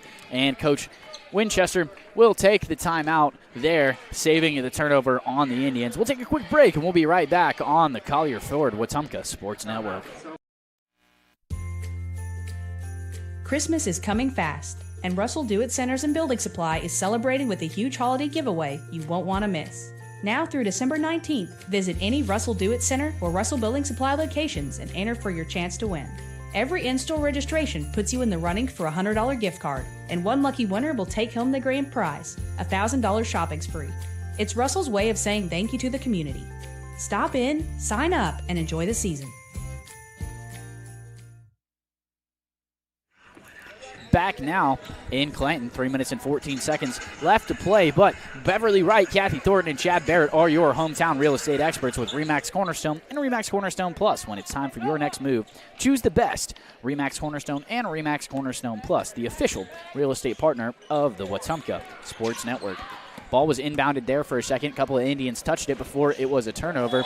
And Jalen Merkerson came crashing down as Ivy Varner was driving to the bucket. And it'll be a tough foul there on Merkerson. Good to see Varner pop right back up.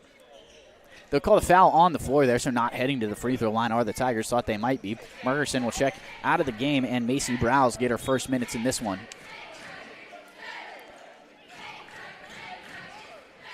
A jump shot from Ikira Bolding off the mark. She was standing right just to the side of the free throw line there, and ball trickles out of bounds, but they'll say last touched by an Indian, so Tigers will do it again. 58-22, Indians are leading it, and getting her first minutes in this one is Bella Gillian for the Tigers, but has the ball stripped out by Lillian Wellborn.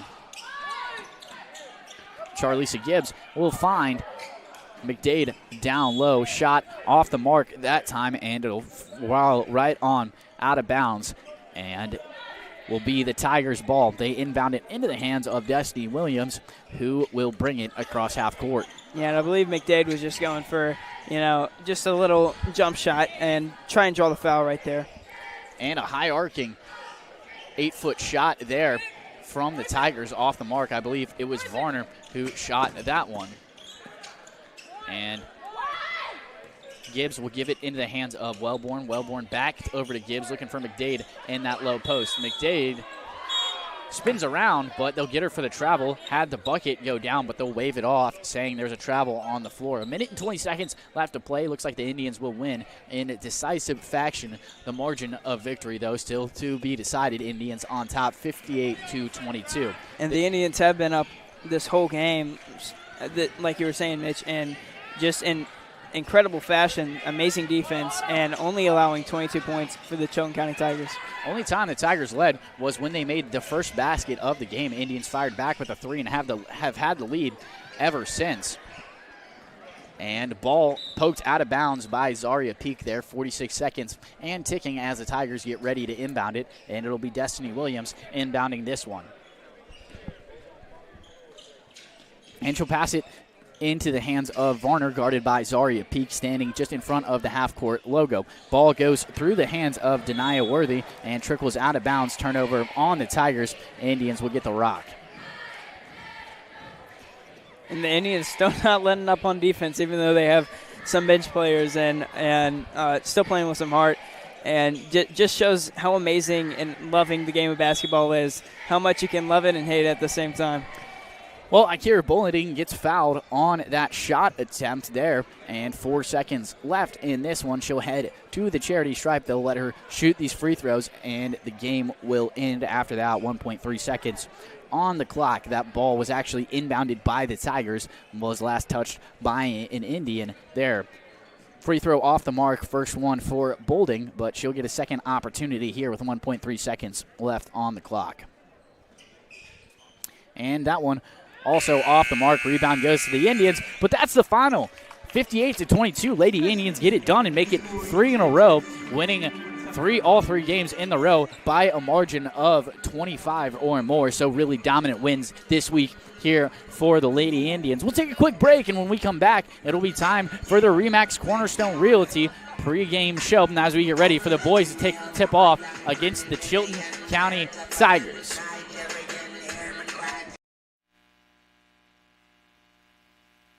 Are you tired of slow internet? With Central Access, you get the speeds you pay for, delivered directly to your door, so you won't get bogged down when your neighbors are online too. Stream, game, work, and video chat. No contracts, no data caps, no price hikes, nothing but an exceptional online experience. Check availability today at caecaccess.com. Central Access, your local link to broadband.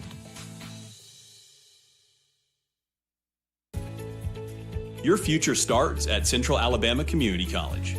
At CAC, you'll find affordable tuition, flexible class options, and programs that prepare you for careers in healthcare, technology, business, and more. Whether you're working toward a degree, training for a new job, or transferring to a four-year university, CAC is here to help you succeed. Enroll today and take the first step towards your future with Central Alabama Community College. Visit cacc.edu to learn more. Protect what matters most with State Farm agent Jackson Hagan in Wetumpka.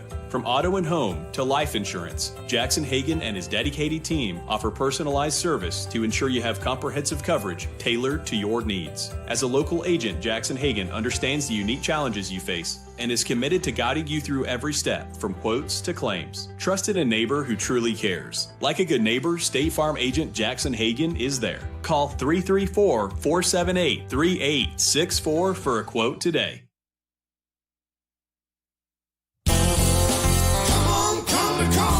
Looking for power, performance, and adventure? You'll find it all at Collier Ford in Wetumpka. For more than 70 years, Collier Ford has been proudly serving the River region since 1952, helping families and businesses hit the road with confidence. When you think trucks, think Collier Ford, home of the legendary Ford F-150, built tough to handle any job. If adventure is calling, Collier Ford has the bold and capable Ford Bronco, ready to take you off the beaten path. Want that same spirit in a smaller package? The Bronco Sport is waiting for you at Collier Ford. From great ideas to family service, Collier Ford makes buying your next vehicle easy, fun, and stress-free. So whether you're hauling, exploring, or just cruising through town, make your next stop Collier Ford.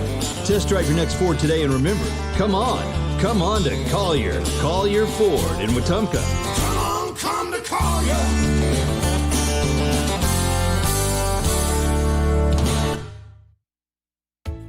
Gear up for a flavor victory at Wharf Casual Seafood. Whether you're craving seafood classics like shrimp or crab claws, or wanting to tackle a juicy burger or crisp salad, we've got your winning play.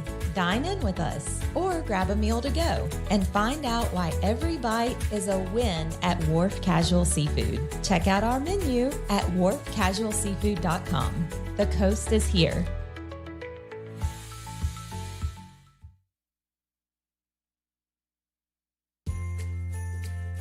Christmas is coming fast, and Russell Do-It Centers and Building Supply is celebrating with a huge holiday giveaway you won't want to miss. Now through December 19th, visit any Russell Do-It Center or Russell Building Supply locations and enter for your chance to win. Every in-store registration puts you in the running for a $100 gift card, and one lucky winner will take home the grand prize, a $1,000 shopping spree. It's Russell's way of saying thank you to the community. Stop in, sign up, and enjoy the season. When it comes to real estate in the River region, trust the team that puts you first. Chad Barrett, Beverly Wright, and Kathy Thornton. With experience, dedication, and a commitment to making every move smooth, they're here to guide you whether you're buying, selling, or investing. Together at RE/MAX Cornerstone and RE/MAX Cornerstone Plus, they're the names families across our community count on. Call today and let Chad, Beverly, or Kathy help with your next move.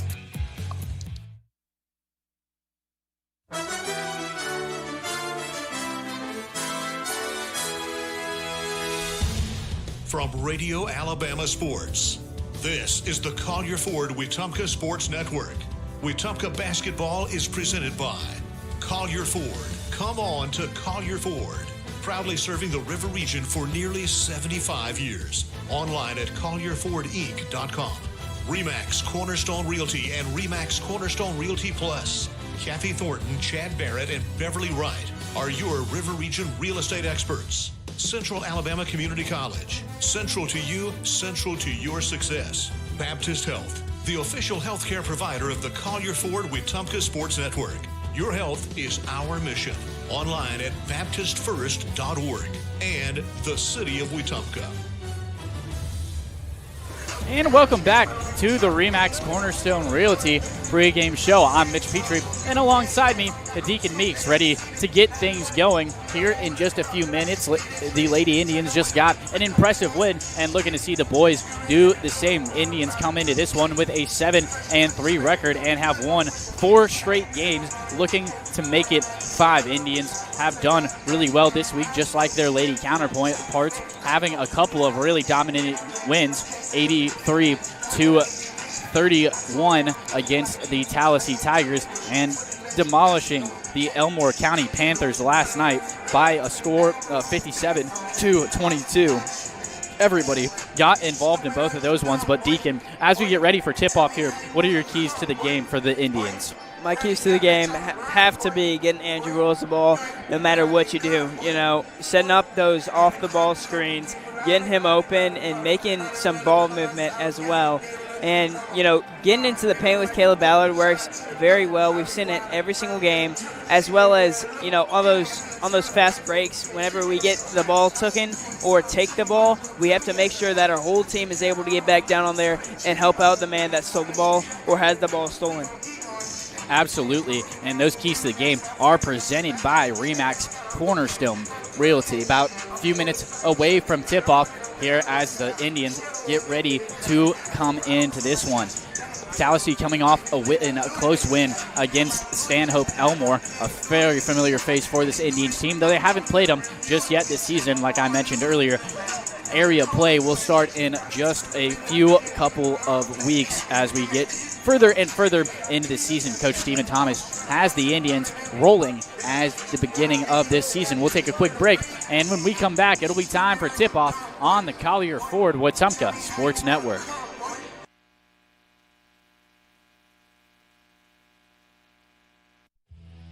We believe in doing things right the first time. That's the promise behind Finish Line Garage Floor Systems. Powered by Precision Floor Care, our custom garage floor systems are designed to be tough, stylish, and built for the long haul. With a team rooted right here in the community, we deliver quality you can count on. Finish Line Garage Floor Systems. Let them rest on the best. Visit FinishLineGarageFloors.com today.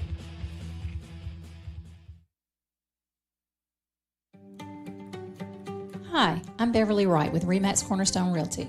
Every move is different, and so is every client. That's why I take the time to listen, understand, and guide you through the process with care. Whether you're buying or selling in the River region, I'm here to make it simple. Let's do this together. I'm Beverly Wright with RE/MAX Cornerstone Realty.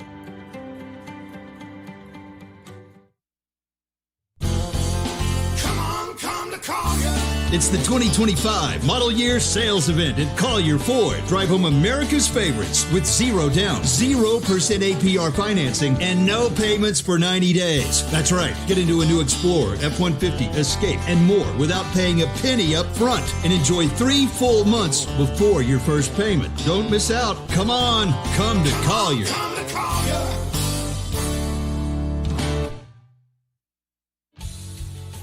Safety starts with Montgomery Fire Equipment Company. From inspections and extinguisher service to full fire suppression systems, businesses across Alabama trust our team to protect what matters most. And now, we're hiring. We're looking for new fire technicians to join our team. If you're hardworking and ready to make a difference, this is your chance. Montgomery Fire Equipment, protecting people, property, and progress. When your job depends on quality building materials, depend on Russell Do-It Center and Building Supply. From framing lumber and roofing to concrete, drywall, and fasteners, we've got the materials to build it right and build it strong. Whether you're a contractor or a do-it-yourselfer, if you're building, you belong here with dependable products and local service you can trust. Russell Do-It Center and Building Supply is your go-to source for building materials. Experience and knowledge from the pros. Russell Do-It Center and Building Supply. Hungry for fresh, flavorful seafood? Come to Wharf Casual Seafood, your local spot for shrimp, crab claws, mahi-mahi, and all your coastal favorites. Looking for a budget-friendly bite? Check out our tasty lunch specials featuring wraps, salads, shrimp, and more. Wharf Casual Seafood. WharfCasualSeafood.com. The coast is here.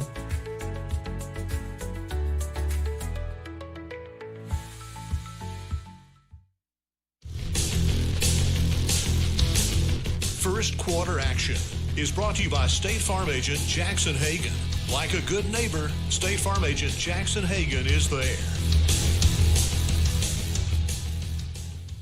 And welcome to Clanton, Alabama. PA announcer over the back of us right now, introducing the players on the team of Chilton County. And as they do that, we will talk about your starting lineup presented by First Community Bank. Starting tonight for the Indians is number 1, Jeremiah Smiley. Number 5, Caleb Ballard. Number 4, Chris Robinson. Number 22, Andrew Voiles. And bringing things home is number 34, John Hudson Wingard. The 2 seniors last to be announced. And we'll get ready for tip-off here in just a few minutes. They're now going to introduce the Chilton County Tigers. First starting member of the starting lineup for the Tigers is Marco Simon. Damian Floyd also starting, wearing jersey number 3. Marshall Thornhill, another starter for this Chilton County team. Caden Mink also getting the start. All of those starters wearing single-digit jersey numbers.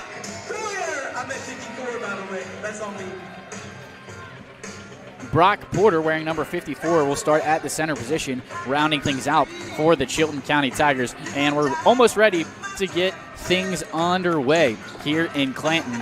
Hoping to see the boys get off to a strong start just like the girls did. But stay connected with Central Access. Get blazing fast internet starting at 300 megabits per second for just $59.99 a month. Reliable, affordable, and delivered straight to your door. Central Access has your covered. Central Access, your local link to broadband. The Wetumpka Sports Network is proud to be connected by Central Access. Standing in the center, SoCo 4 tip-off will be number 4, Marshall Thornhill for the Tigers, and none other than Caleb Ballard. You'd expect to see that if you've been watching a lot of this Indians team so far this season. And Indians win the tip-off, and it goes straight into the hands of Chris Robinson. A catch-and-shoot 3 for Voiles, rattles around and falls out, but an offensive board for a second there, but it was stripped away by the Tigers. Tigers working the other way now. Ball in the hands of Caden Mink. Passes over to Damian Floyd. Floyd back to Mink. Deep 3 for Mink. And that one short off the mark. Caleb Ballard snags the rebound. And Voiles passes to Smiley. Smiley wasn't ready for it. Good recovery there. And gets fouled. They won't call the foul actually on the shot. Couple of offensive rebounds there for the Indians. It was Caleb Ballard grabbing both of them, and he'll get fouled on that second put-back attempt and head to the charity stripe, hoping to get the Indians on the board in this one. Yeah, and it looked like there were quite a few fouls there that could have been called against Chilton County, but luckily we have Caleb Ballard at the free throw line. Not the best free throw shooting percentage, but knocks the first one down, hopefully to knock the second one down as well. That one a little bit too strong off the back of the iron and won't go down. Rebound goes to the Tigers. Floyd will pass it over into the hands of Mink. Mink working along the baseline. Little floater won't go. And a couple of tipped balls in the air, but Wingard finally able to come down with it and gives it over to Andrew Voiles. Voiles calling for a screen. Won't get it, though, and working tightly. He finally gets a screen from Caleb Ballard. Now Voiles working along the baseline. Good pass there. Caleb Ballard down low. Ballard's got all the Indians' points as they take a 3-0 lead. Yeah, and a great look right there by Andrew Voiles to find Ballard and get the nice free 2 points to go. And a good rebound there from Chris Robinson. Robinson looking for somewhere to go with it. Ball was poked out there for a second, but he'll pass it over to Smiley. Smiley gives it back to Robinson. Robinson will pass it over to Voiles, standing at the far side of the wing, deep beyond the three-point line. Couple of good passes there, looking for John Hudson Wingard, who sticks with it before it goes out of bounds. A jumper from about 15 feet from Jeremiah Smiley. Good shot there. Indians with a 5-0 lead early in this one. Yeah, and a very sharp shot by Jeremiah Smiley right there. Had a hand in his face and still banged that one out very nice. Deep 3 for Mink. That's his second three. He's pulled from well beyond the arc. Off the mark that time. Rebound goes to Ballard, and he'll pass it over to Voiles. Voiles, couple of passes, and it's saved from going out of bounds once again by John Hudson Wingard, but his safe pass will go out of bounds, so nonetheless a turnover on the Indians. Yeah, and a very unfortunate turnover right there. Chris saying, yeah, that's me. A bit too strong on his pass, so hopefully the Indians can capitalize on defense and get this ball back.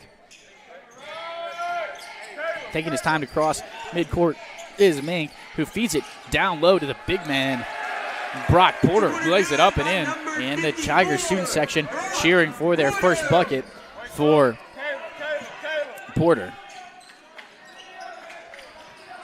Good ball movement from the Indians, but Caleb Ballard's pass was picked off there for a second. Couple of Indians on the floor, and they'll call the tie-up. Possession arrow points the way of the Tigers, and they'll get ready to inbound this one. Yeah, and a very aggressive stand right there for the Indians. May have lost that ball, but still forced a jump ball, and not exactly, a quick steal-and-go turnover. Thornhill with the ball now. He's guarded by Caleb Ballard. Indians playing some man coverage here. And they'll pass it to the big man, top of the arc, and gets poked a couple of times. Another deep three for the Tigers, in and out. That time it was Damian Floyd who shot it, and Voiles will snag the rebound and bring it across half court. Passes across the court over into the hands of Chris Robinson. Robinson looking for Ballard, trying to fit it between two defenders, not able to. Caden Mink got a hand on it, pokes it out of bounds, so Indians will try again. They'll inbound it. Voiles will from right in front of the Tigers bench. Gives it to Robinson, gives it right back to Voiles, finds Ballard in that low post. Spin move, not going to go down for him this time. Rebound goes into the hands of the Tigers, but Smiley tries to steal that one. He'll poke it out of bounds, but the ball stays with the Tigers. And a good look by Voiles right there to find his big man, Caleb Ballard, in the paint. Just a bit too strong off of that glass. Just over 3 minutes expired here in quarter number one. Quarter number one brought to you by State Farm agent Jackson Hagan. Like a good neighbor, Jackson Hagan is there. Working right in front of us now are the Tigers and Mink. He'll pass around, a couple of passes there, and driving inside was Mink. Not able to get anything with it that time. Smiley takes it, thinking about a step-back three. Not able to get it that time. That shot was blocked by Marshall Thornhill. But Thornhill actually steps out of bounds there. Not quite sure what happened. Didn't have a great look at it. Scorer's table was in our way. But a turnover, costly one on the Tigers after the block shot. Yeah, well, Jeremiah Smiley right there poked it out of his hands of one of his own teammates, number one, I believe, into Mink's hands. And Mink happened to be out of bounds, so a lucky break for the Indians. They get a couple of substitutions for the Indians. Tom Sudduth and Miller Lombardi on the floor now. Tigers trying to work quickly. Thornhill, good move, but not today, says Caleb Ballard. Swats that one right out of bounds. Good, strong block there from Caleb. Yeah, and it looks like number 4 right there had a great look. Thornhill looked like he had a great look for the Tigers, but Caleb Ballard came out of nowhere and absolutely swiped away that shot. And Ballard with another block. It was the reverse layup attempt from Thornhill, not doing anything. Sudduth gets the pass on the fast break, but he'll get fouled as he lays it up, hobbling just for a second. Hopefully he's all right, playing with a brace on that left ankle. Yeah, and a very hard foul right there. Hopefully he is all right after that one, but going to the free throw line and shooting 2 off that very hard layup to hit. First free throw coming for Sudduth. And rattles around, but friendly bounce there for the Indians. It drops right through, and Tom Sudduth has his first point of the game.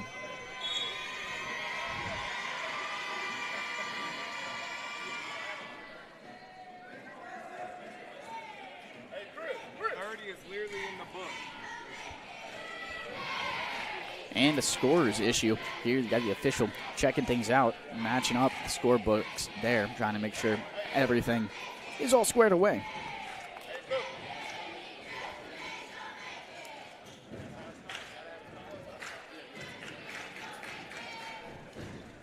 And I think they've got it squared away now, I believe.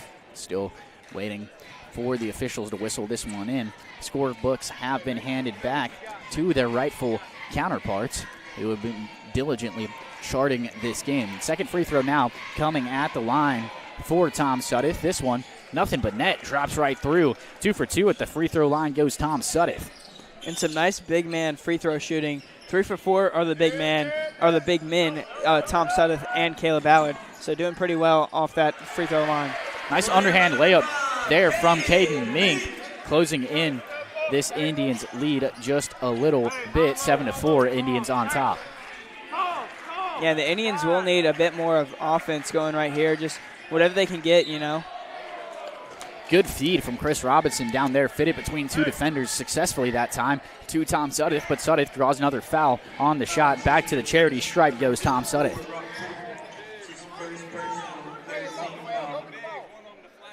Actually, they'll call that foul on the floor, so Indians will get ready to inbound this one. Coach Thomas thought it was on the shot as well, and an inbound pass goes to Ballard. Couple of passes, finds its way back to Voiles, the inbounder. And he'll hit a little bounce pass there to Caleb Ballard, slicing through defenders, and a nice little layup there for Caleb Ballard. He's got 5 already in this one. And a nice usage of his 2 steps right there to work around 2 defenders and get that layup to go. Ball was poked out there by Chris Robinson, and they'll say it'll stick with the Tigers. Not sure about that call. But they inbound it, and catch and shoot 3 off the inbound. Comes out of the hands of Floyd. Nothing doing that time. Rebound, Miller Lombardi. Yeah, and right in front of the scorers table, it looked exactly like it was off the Chilton County Tigers. It should have been Indians' ball. And another bucket for Caleb Ballard. He's been automatic as of late, really finding his stride, is the 6'5" big man. Yeah, and 7 points very early in this first quarter, so hopefully he can keep that momentum up for the Indians. And 7 points for Ballard, but 7 points also. The Indians lead 11-4. They're on top. Working down low, reverse layup. Won't go that time for Caden Mink. Rebound goes into the hands of the Indians. Pass over to Voiles. And Voiles steps back now, right in front of the half-court line. Cross-court pass over to Chris Robinson. Robinson looking for a man down low. Gives it to Ballard. Over to Voiles. Out on the wing. Catch and shoot 3 in the corner for Miller Lombardi. Won't go that time. Rebound snagged by Brock Porter of the Chilton County Tigers. Damian Floyd with the ball now. It passes over to Mink. Catch and shoot 3 again from a couple feet beyond the arc. Mink's not afraid to shoot it from anywhere on the floor, but hasn't made one just yet. Cross-court pass to Voiles, who feeds it down low in the post to Tom Sudduth. Back out to the top, and Chris Robinson slicing and dicing. And a good pass there from Caleb Ballard. Little 7-foot shot from directly parallel with the baseline. That's a tough bucket there. You don't have the backboard to assist you, and a good bucket from Caleb Ballard. Yeah, and Caleb Ballard has been playing lights out on offense right now. I mean, already has 9 points, looking to get into double digits right here. And as the Chilton County Tigers get another turnover, the Indians already doing amazing on defense. They're hitting their stride on both offense and defense, working it in the paint very well, as well as very good perimeter defense. And Brock Porter will pick up the foul there, his first foul of the contest. Indians will get ready to inbound this one. And fun fact about Caleb Ballard, all 3 of the games that the Indians have lost, Ballard has not been in double figures. Every time he goes into double figures, Indians get it done. So looking promising here for the Indians as they find Ballard again trying to dunk. That time just a little bit too short, not able to that time. This Indians crowd would have been thrilled to have that one. And Mink trying to do it all himself. Layup won't go. Tough offensive rebound for Jordan Simon. And they'll get a foul call on the floor. It was on Miller Lombardi. And they'll inbound it. First foul of the night for the Indians. And, man, on that dunk for Caleb, he just slipped his hand just a little bit, so very unfortunate for the Indians right there. Moonshot 3 from Damian Floyd off the mark. Rebound shoots off to the right side and travels out into the hands of John Hudson Wynyard on the Wetumpka bench. Indians inbound this one, and it'll be Voiles to bring it across half court. Pass it over to Robinson. 34 seconds left in this first quarter. Miller Lombardi fakes the 3, drives inside. Nice little jump shot from 12 feet. Bangs it home. Does Miller Lombardi. Yeah, and a nice little pump fake to get the defender on in the air and to get around him and hit a nice little mid-range jumper right there. Floyd with the rock now, guarded by Robinson. He'll get a screen, and Ballard will switch on to him, but they switch back. Good defense there from the Indians, not letting the Tigers get anything. 5 seconds on the clock. and stolen by the Indians. It's Miller Lombardi trying to get the buzzer beater off. Not able to make it. He got it off in time, but it won't go down. Indians with an 11-point lead early in this one. We'll take a quick break, and we'll be back with some second quarter action on the Collier Ford Wetumpka Sports Network.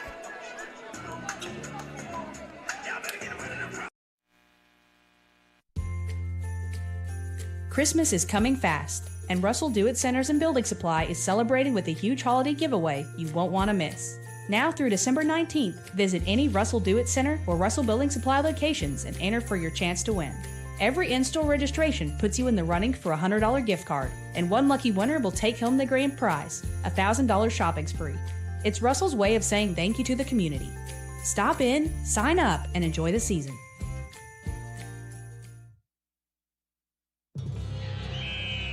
When a sports injury has you sidelined, Baptist Ortho Now offers comprehensive orthopedic care with no appointment from 8 a.m. to 8 p.m. Monday through Saturday, with board-certified specialists treating injuries and expert physical therapists administering everything from sports medicine to everyday recovery treatment. Baptist Ortho Now, getting you off the bench and back in the action. East Chase across from Target.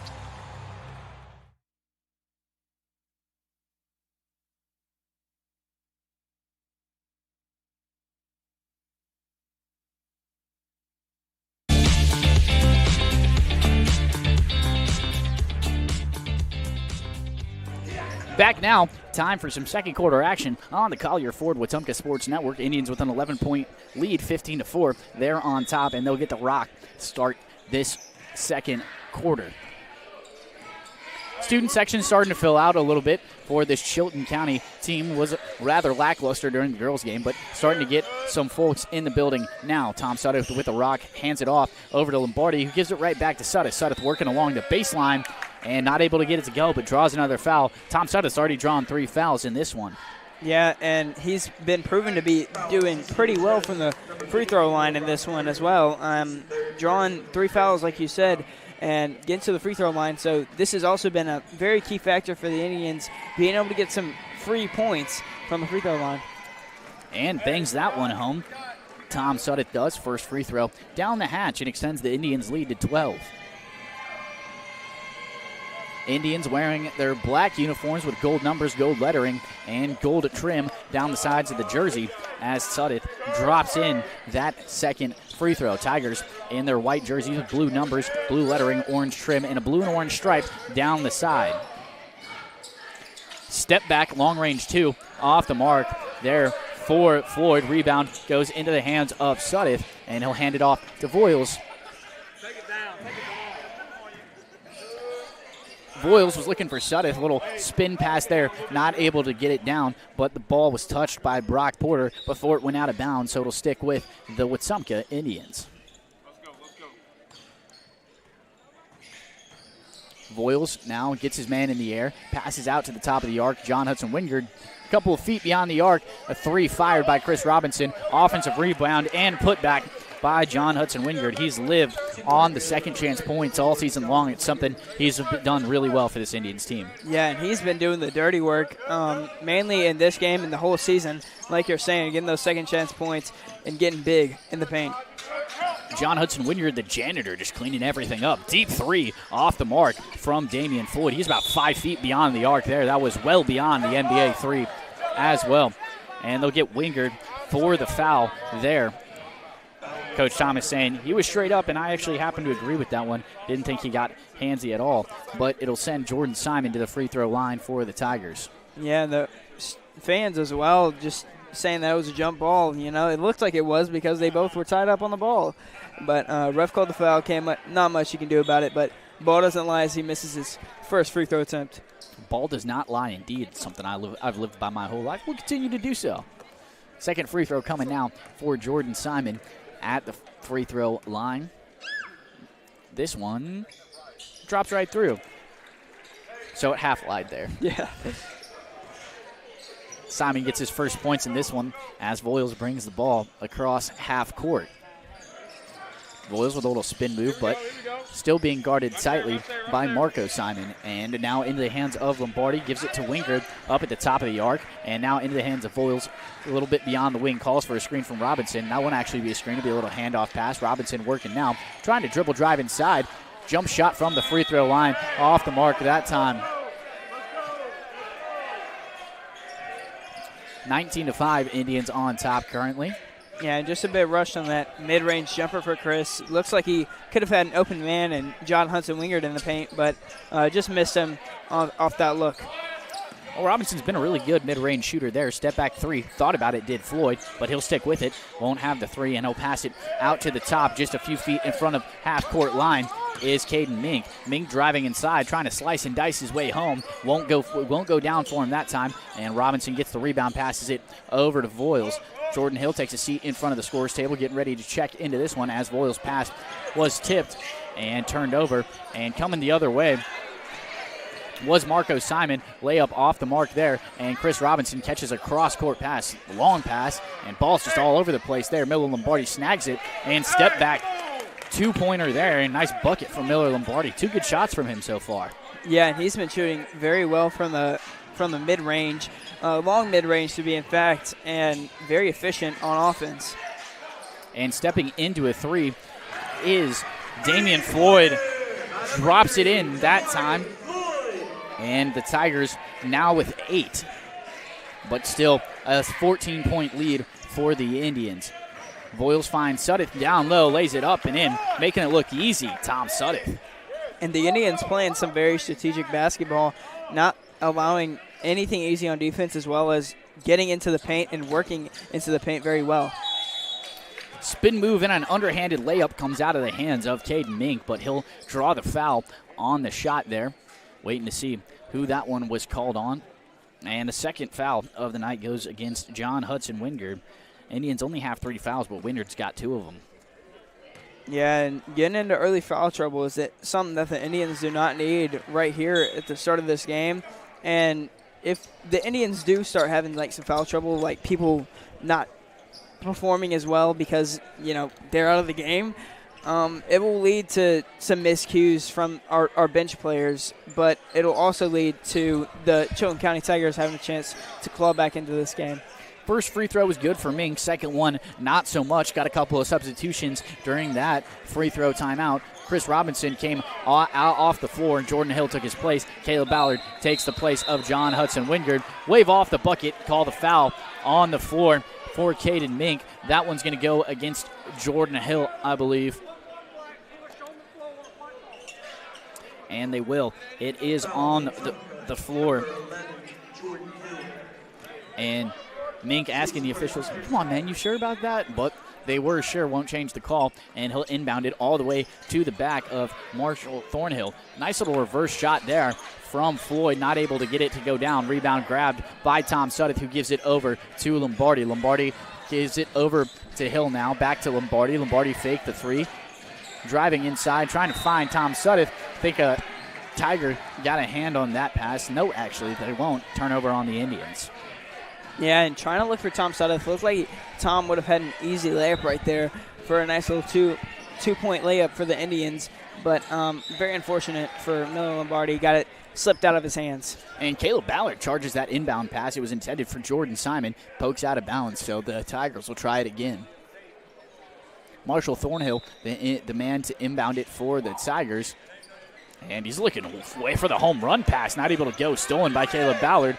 And Ballard fights off the steal attempt and passes it over to Jordan Hill. Jordan Hill gives it to Voiles. And Voiles passes it to Suddeth down low.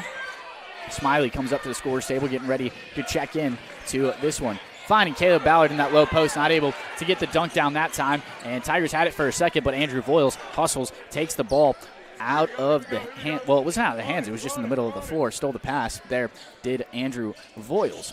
Voiles driving inside, and they'll get number 14, Braden Bowles, for the foul of the Tigers. Yeah, and that just shows how well Andrew Voiles is at handling the ball. It's one of those people that you have to foul, or else he is going to get around you and get a nice layup to go. Yeah, not a bad foul there. Voiles had kind of a clear shot over into the hands, had a clear lane to the bucket there as Smiley got the inbound and gave it off to Jordan Hill. Hill, mid-range jumper off the mark, but the ball came down on the baseline. Tom Sudduth looked like he had saved it from coming out of bounds, but they'll say it hit the baseline on its way down. Yeah, just a little off the mark right there for Jordan. You need to calm down a little bit, take a better shot next time. Yeah, settle into this one a little bit. And Tigers bring the ball across half court. It's Braden Bowles with the ball now, and he'll pass it over to Thornhill, and he'll give it right back to Bowles, who is working in the paint. Ball poked out by Smiley, and a couple of people touch it, but it finally finds its way back into the hands of Smiley. And he'll give it to Tom Sudduth in that low post. Sudduth working down low, lays it up and in. Tough bucket again for Tom Sudduth. He's got 8 in this one. Yeah, Tom Sudduth has been playing amazing in the paint as well as Caleb Ballard. So this duo is something to look out for if you're going against the Indians because, man, are they efficient in the paint. And they're both pretty tall. Both of them standing at 6'5", and this Indians team really has a lot of size. And we've seen that in a couple of different matchups that they've played so far this season, really just kind of outsize everybody that they've played thus far this season. LT Davis will check into the game for Jordan Hill, get his first minutes in this one. A really high-arcing inbound pass goes into the hands of Braden Bowles. He's guarded by Andrew Voiles, picks up his dribble, and gives it back to Thornhill. And smart play there from Bowles, who caught the ball really late outside in the corner. He had it originally in the paint, had a couple of dribbles, lost it, and as he's going out of bounds, chucks it off the leg of Andrew Voiles. Yeah, smart play indeed, just to reset the ball, not get trapped in the corner by Voiles. Floyd with the ball now, working down low, picks up his dribble, but it's poked out by LT Davis, and Davis was coming the other way, and he'll pick up a foul on number 14. That one goes against Bowles. That's his second foul already. Yeah, that's somebody that you're going to here's the name, get called for steals, you know. LT Davis, he's been the main steal getter for Wetumpka this whole entire season. I think that experience at cornerback really helps him. He was just a great athlete, standing at 5'10", but he can get up and dunk the ball. So, I mean, just a really good athlete is LT Davis. 25-9, Indians are on top. 2 minutes and 4 seconds left to go in this second quarter. And we'll be right back on the Collier Ford Wetumpka Sports Network. Timeout on the floor by Chilton County.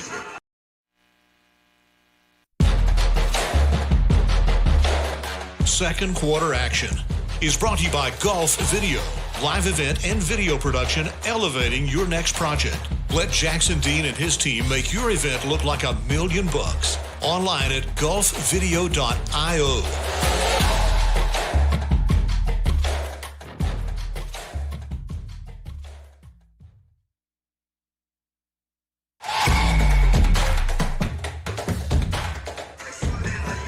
Back now in Clinton, Indians will get ready to inbound this one with just 2 minutes to go here in quarter number 2.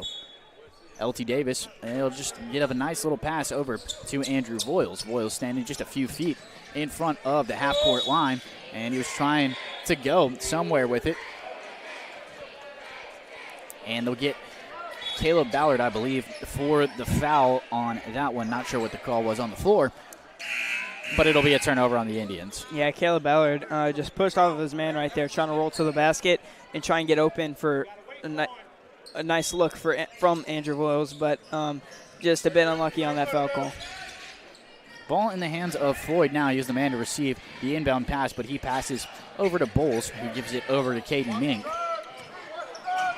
Mink gives it to Bowles, steps into a three, too strong, just hit the backboard, came straight down, didn't touch the iron at all. Rebound goes to LT Davis, who hands it off to Voiles. Voiles taking his time to cross half court and working alongside toward the scorer's table, looking for Tom Sudduth down low, and he'll give it to him in that low post. Sudduth, couple of dribbles, spin move. Good move there from Tom Sudduth, man. He put the defender on skates there. He's in double digits. Yeah, great move from Tom. And we've been seeing that this whole game, just him going to work in the paint, not allowing anything at all. And Tigers, after a little bit of trouble there, ball was poked out for a second by Voiles. They'll find Mink down in the corner, working along the baseline, layup off the mark, and he looks a little bit upset about that missed layup. Rebound goes to Chris Robinson, who brings it across half court himself, picks up the dribble now and he'll feed it down to Tom Sudduth in that low post again. Sudduth spin move, passes back out to the top, and they'll find L.T. Davis out on the wing looking for Caleb Ballard. High tip pass, and it was blocked. All ball there, but thought it might be a foul call there for a second. No, the officials don't agree with me. 45 seconds to go. Indians with an 18-point lead. He'll inbound it to Robinson. Voiles catch and shoot three off the mark. Sudduth had the rebound for a second, but it was poked out of bounds by Dwight Floyd. Trickled out of bounds right in front of the cheerleaders for Chilton County, so Robinson will inbound this one. Boyles with the ball now. Just under 30 seconds left to play in the second quarter. Passes it over to Robinson. Robinson fakes shot, drives inside, and shot blocked again. This time it was Marshall Thornhill who got up and went after it. Yeah, and again, the Indians have been very aggressive on pushing the ball into the paint. Like Coach Thomas has been telling his guards, feed. Deep three for Voiles. Bang. Yeah, and that's something we haven't seen much this game at all, most three balls. And Mink working down low, trying to get the reverse layup. Won't get it to go. Floyd grabs the rebound, puts it up and in. And halftime buzzer sounds. 30-11, your halftime lead for the Indians. They're up by 19. We'll take a quick break. When we come back, it'll be time for the City of Wetumpka halftime show on the Collier Ford Wetumpka Sports Network.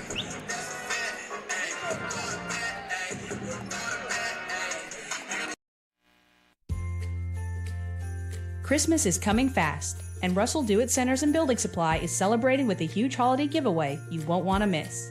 Now through December 19th, visit any Russell Do-It Center or Russell Building Supply locations and enter for your chance to win. Every in-store registration puts you in the running for a $100 gift card, and one lucky winner will take home the grand prize, a $1,000 shopping spree. It's Russell's way of saying thank you to the community. Stop in, sign up, and enjoy the season.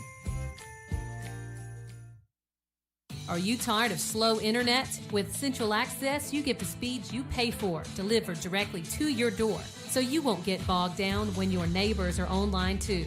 Stream, game, work, and video chat. No contracts, no data caps, no price hikes, nothing but an exceptional all-night experience. Check availability today at caecaccess.com. Central Access, your local link to broadband. In Wetumpka, we take pride in our hometown. And so does Brent Turner, owner of Precision Floor Care. A Wetumpka graduate and now a local small business owner, Brent built Precision Floor Care on a commitment to serve his community. From tile and grout work to stone, pavers, and concrete, Precision Floor Care delivers precise, hard surface flooring solutions that protect the places that matter most. Precision Floor Care. Precise, hard surface flooring solutions. Learn more at callpfc.com. At First Community Bank of Central Alabama, banking's about real relationships, trust, kindness, and a shared commitment to making life better. As your neighbor and partner across Elmore and Autauga counties, we're here for you, whether you're planning your future, buying your first home, or building your wealth. With our local knowledge and heartfelt support, you can count on us. First Community Bank of Central Alabama. Let's do life together. Member FDIC, Equal Housing Lender.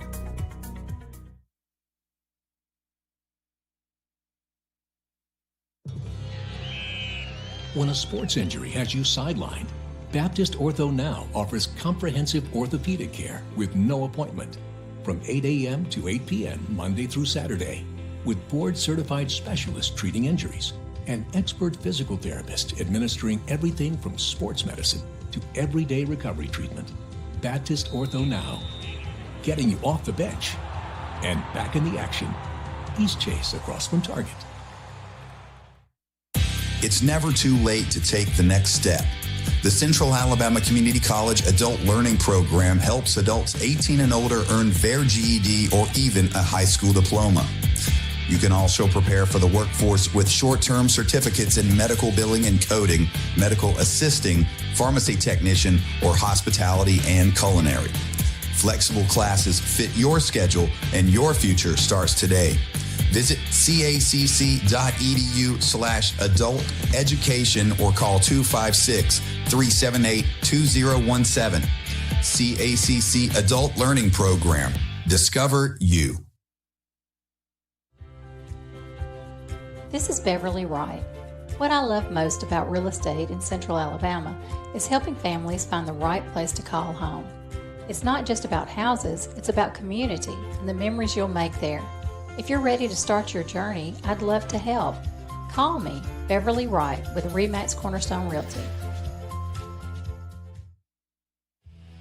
We believe in doing things right the first time. That's the promise behind Finish Line Garage Floor Systems. Powered by Precision Floor Care, our custom garage floor systems are designed to be tough, stylish, and built for the long haul. With a team rooted right here in the community, we deliver quality you can count on. Finish Line Garage Floor Systems. Let them rest on the best. Visit FinishLineGarageFloors.com today. Are you tired of slow internet? With Central Access, you get the speeds you pay for delivered directly to your door, so you won't get bogged down when your neighbors are online too. Stream, game, work, and video chat. No contracts, no data caps, no price hikes, nothing but an exceptional online experience. Check availability today at caecaccess.com. Central Access, your local link to broadband.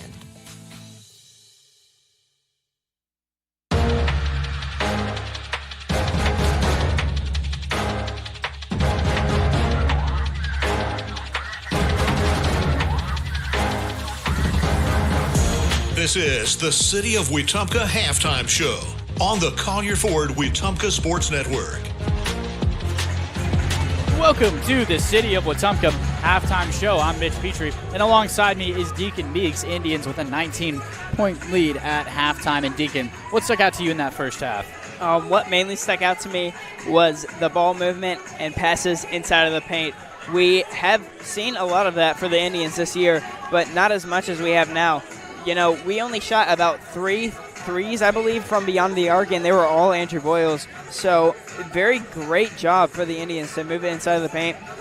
We've seen Caleb Ballard almost in double digits with 9 points, as well as Tom Suddeth, who has, I believe, 10 points right now, actually, double-digit points.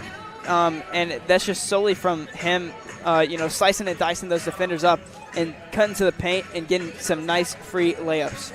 Yeah, absolutely. You talk about the assists there from the Indians, and Indians have a lot of assists. They've got 12 as a team, 4 for Voiles and 6 for Chris Robinson. Smiley's got an assist, as does Miller Lombardi. But I want to talk about kind of the Indians just getting the ball all over the place. You had 6 Indians score points in that first half, and a couple of them bench players in terms of Miller Lombardi and also Tom Suddeth, who technically was a bench player, didn't even get that start here tonight. But Indians really coming out the gates hot. One thing that really stuck out to me was how much they were, like you mentioned, stressing getting that ball into the paint. You've got Ballard with 9 and Suddeth with 10, so 19 points for the Indians' big men, and only 11 points coming outside of the paint here for the Indians. And the whole parking lot right out front in a Chevy Traverse, either gray or as blue, you hear the PA announcer saying somebody out there in a Toyota is blocking the parking lot, but that's of no difference to us. Indians have really done a great job. Would you expect to see some more bench players come in to this game? Yeah, I've really been waiting to see, Ben Tucker get in there and get some playing time, as well as Hayes Lorenzi. Fans always love to see them in there. And, when Ben hit that one dunk against Tallahassee, that was very electric and love to see it. So hopefully the bench players can get back out in there and show off their real talent.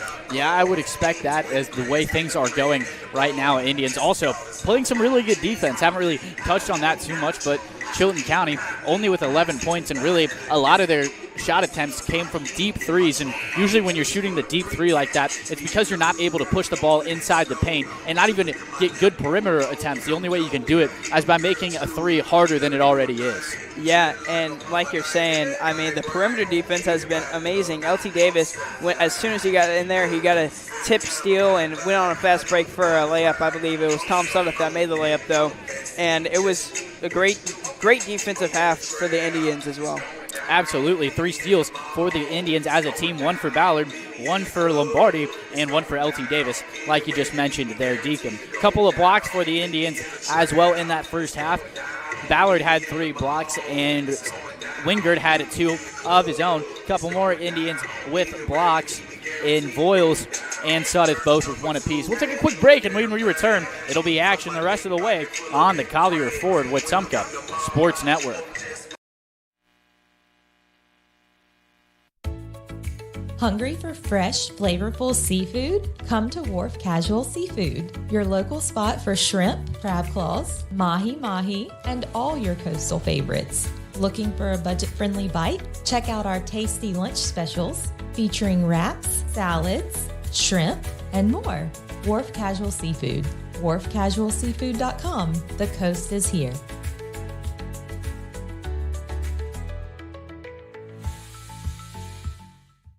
This is Kathy Thornton with RE/MAX Cornerstone Plus. I know buying or selling a home can feel overwhelming, but I promise you don't have to go through it alone.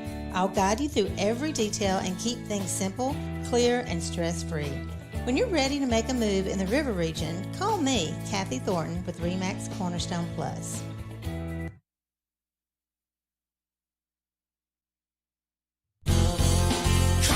Come to Collier. It's the 2025 Model Year Sales Event at Collier Ford. Drive home America's favorites with 0 down, 0% APR financing, and no payments for 90 days. That's right. Get into a new Explorer, F-150, Escape, and more without paying a penny up front. And enjoy 3 full months before your first payment. Don't miss out. Come on. Come to Collier. Come to Collier.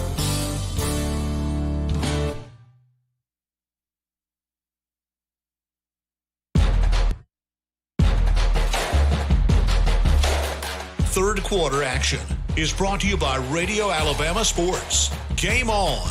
Online at radioalabamasports.net. Come on, come to Collier. The Ford 2025 Model Year Sales Event is happening now over at Collier Ford on U.S. Highway 231. Stop in and test drive a new Bronco, Raptor, or anything else that your heart desires and drive it home for less today. Collier Ford over on U.S. Highway 231. Thank you to Collier Ford for being such a great sponsor of the Wetumpka Sports Network. Tigers will get the ball here to open things in this third quarter, and man inbounding it for the Tigers is Damian Floyd. Waiting for the officials to blow their whistles. Please, whoever has the Chevy Traverse, please move it. The police are coming to tow it, so please move it. Thank y'all. Well, whoever's driving that Chevy Traverse, I don't know if you could hear the PA announcement there. Police are on their way to tow it, so you better watch out if you're driving a Chevy Traverse. But I assume if you're here, you're probably not listening to us, so call-out's probably not going to help you too much. Tigers inbound the ball, and things are underway here in Clanton for this third quarter. And ball in the hands of Damian Floyd, now driving, working along the corner. High arcing pass is a moonshot, almost looked like a shot. Goes into the hands of Porter, who gives it right back to him. Floyd working on the baseline. An awkward shot there, but a nice bucket. It goes down the hatch for Floyd. Yeah, and that's one of those buckets where if it goes, it goes. I mean, 2 points is 2 points at that point. He shot it from about 17 feet as Robinson works the other way. Indians outside, long range 2 for Jeremiah Smiley. Off the mark, offensive rebound, though, for Chris Robinson. Ball movement now around the top of the arc. Indians and in the hand of Voiles. And Voiles was looking for Wingard, but went over the top. And Wingard actually sold that pass. Tigers were looking to hit the Hail Mary down court and not able to do it, though. Wingard tips it into the air and snags it. Robinson will feed it to Ballard in the low post, spin move, couple of arms, and got in the way of his shot. And I think that one was blocked there, and rebound went into the hands of Brock Porter. Caden Mink with the ball now. He'll bring it across half court for the Tigers. And they were looking for Porter, the big man down low. It's tipped in the air, but he saves it from going out of bounds. Deep 3 for Mink. Off the mark, rebound Ballard. And I mean, we've already seen 2 tips from the Indians at the start of this second half. So very great defense shown right here by the Indians already. Yeah, showing that intensity. They might be up by a large margin, but they are not showing it at all. Robinson steps into a three, nothing but net, drains it. Yeah, great look by Robinson right there, feeling his range and slowly grooving into this game with his first points of the game. First points of the game for Robinson, indeed. Nice way to get it done. That was a good shot there. And ball moving around the top of the arc. It's in the hands of Demarion Floyd. And poked out by Jeremiah Smiley, but Floyd snags it right back, picks up his dribble and a pass out on the wing. And now working along the baseline is Mink. Reverse layup, won't get it to go that time. Rebound to Wingard. He'll give it to Robinson, and Robinson with a little bit of room to work. Nice little underhand feed there into the hands of Caleb Ballard. They'll get a foul call on the play. And it'll send Caleb Ballard to the free throw line. Foul goes against number 1 there, Marco Simon. That's his second foul of the game.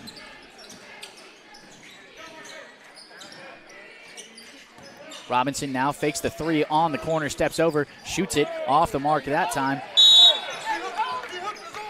And ball went out of bounds there. Had a couple of Indians coaches calling for the hook there. They won't get it, but it was last touched by a Tiger, and Robinson will inbound this one from down in the corner. He does so into the hands of Wingard, who gives it right back to Robinson. And we'll say Robinson stepped on the baseline there. And a turnover on the Indians. 5 minutes and 19 seconds left to play in this third quarter. Indians lead it by 20. As Caden Mink starts to work on Chris Robinson, he'll bring the ball across half court and pass it over to Porter. Porter for a three. Big man off the mark. Yeah, and great three-point attempt right there. Not really one the Indians probably were expecting, so good shot attempt by Porter. And I'll call another foul there. I have no clue what it was. Couldn't see anything. And they'll get Wingard. That's Wingard's third foul. And Coach Thomas not thrilled about that one. Yeah, and that's one that Wingard is going to want back because he knows he moved his feet on that screen, that moving screen call right there. So, you know, that's one that he's going to want back. That's one that he's been working on his whole career, just setting the screen very firm and very nice, setting the feet planted. Tough break there for the Indians as Tom Sudduth gets ready to check into the game. And Demarion Floyd, spin around jumper, way off the mark, nothing. And rebound goes to Robinson. Robinson passes over to Smiley now. Smiley trying to drive inside. Picks up his dribble at the free throw line, and it's an outlet, and Andrew Voiles gives it to Smiley. Smiley crossover. Good move there. Really high arcing shot there from Smiley, but Ballard gets the offensive rebound, tries to lay it up and in, but he'll get fouled on the shot. And Jeremiah Smiley was going to say that one was a pass to Ballard right there with the way that Ballard was wide open in the paint. So I guess good look by Smiley. First free throw off the mark for Caleb Ballard. But that is going to be a Chilton County timeout on the floor. We'll take a quick break, and we'll be right back on the Collier Ford Wetumpka Sports Network.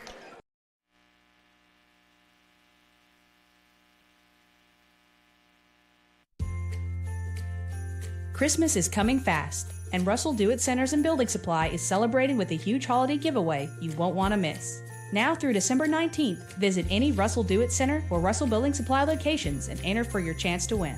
Every in-store registration puts you in the running for a $100 gift card, and one lucky winner will take home the grand prize, a $1,000 shopping spree. It's Russell's way of saying thank you to the community. Stop in, sign up, and enjoy the season.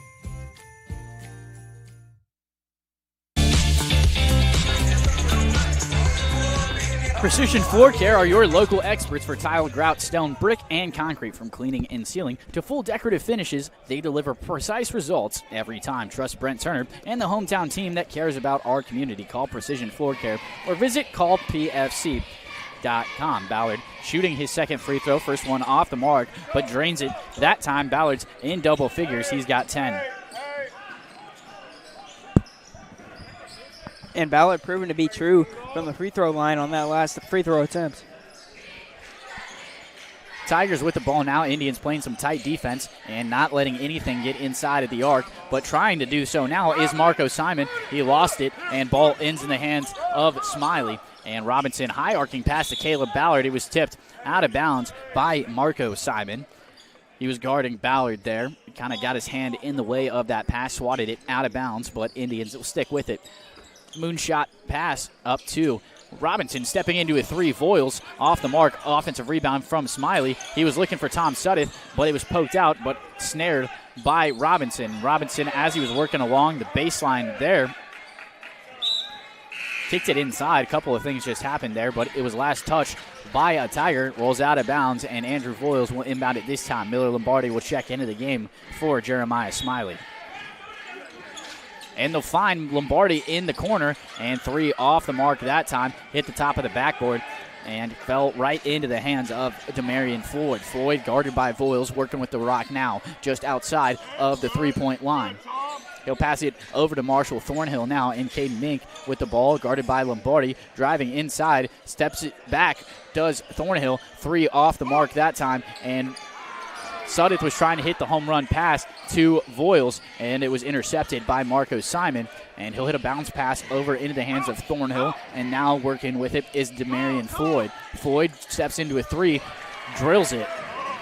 Three-pointer by number 3, Demarion Floyd. That's 2 threes now for Demarion Floyd, and Indians still lead it 34-16, but have gotten off to a rather slow start in this second half.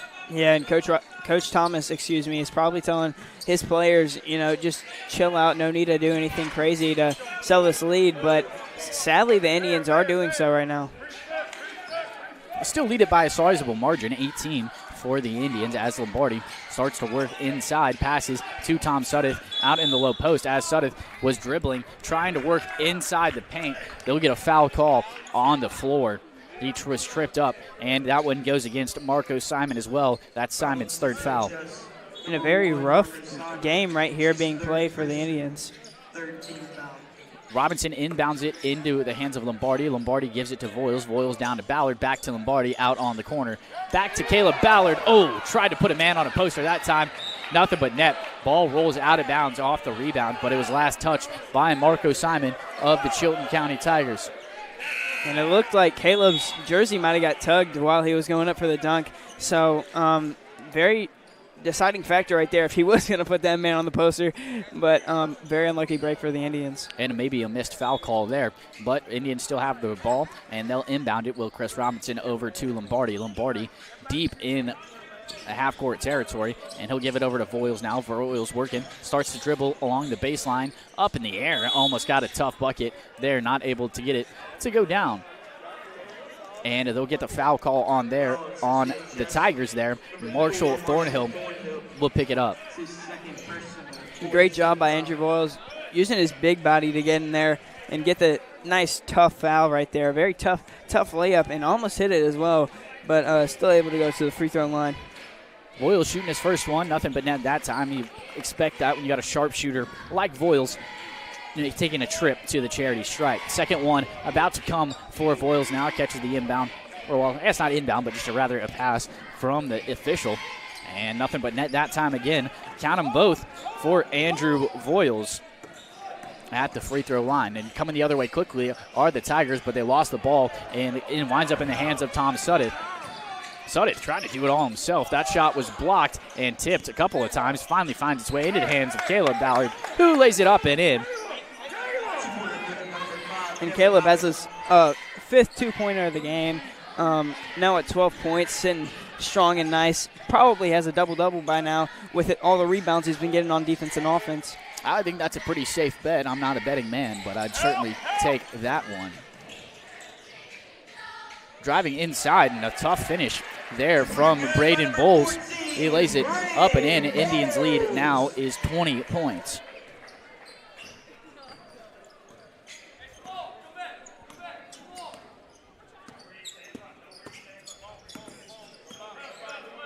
Voiles picks up his dribble and passes it to Chris Robinson in the corner. Robinson guarded by Caden Mink. Trying to get some room, and he does. Passes it to Caleb Ballard, and Ballard went up for it. Swatted out by Mink, though, and ends up in the hands of Bowles. Bowles trying to work with it now, but he'll give it off to Thornhill, who gives it to Mink. Deep three from Mink off the mark. Hits the left side of the rim, falls straight out of bounds, and the Indians will get ready to inbound this one. 38.8 seconds left in this third quarter. And Mink has been shooting very deep threes this whole game for the Chilton County Tigers. Voiles with the ball now. Indians might want to take this one down, probably won't. Voiles steps into a three. Yes, sir. Yeah, that three was true. I mean, that was a beautiful, beautiful three for Andrew Voiles right there, stepping into this game and finally getting a groove. Love to see it when Andrew Voiles gets into a groove. He's been a dangerous shooter for this Indians team. Caleb Ballard, no sir. And tries to do it again, but Demarion Floyd will draw the foul there, and he'll head to the free throw line with 3.9 seconds left on this clock and try to cut into this Indians lead a little bit. And Caleb did a very good job on that first block right there, getting over his man and not allowing anything at all on that bucket attempt. But sadly on that second block attempt, didn't keep both his hands up straight like the official would have wanted, so sadly got that foul call. Grazed the arm of Demarion Floyd, did Ballard, as Floyd knocks down the second free throw. He made them both. 1 second, half-court three. Oh, almost went down for Chris Robinson. Just hit the front of the rim and shot straight up into the air. But a 21-point for the Indians as they head in to this final quarter. We'll be right back on the Collier Ford Wetumpka Sports Network.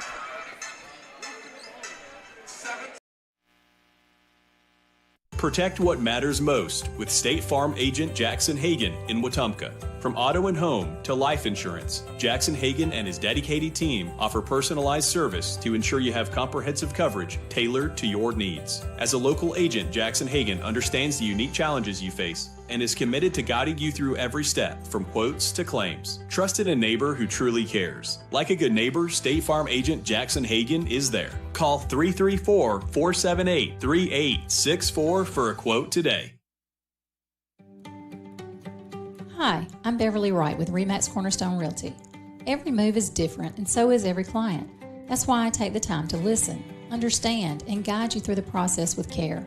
Whether you're buying or selling in the River region, I'm here to make it simple. Let's do this together. I'm Beverly Wright with RE/MAX Cornerstone Realty.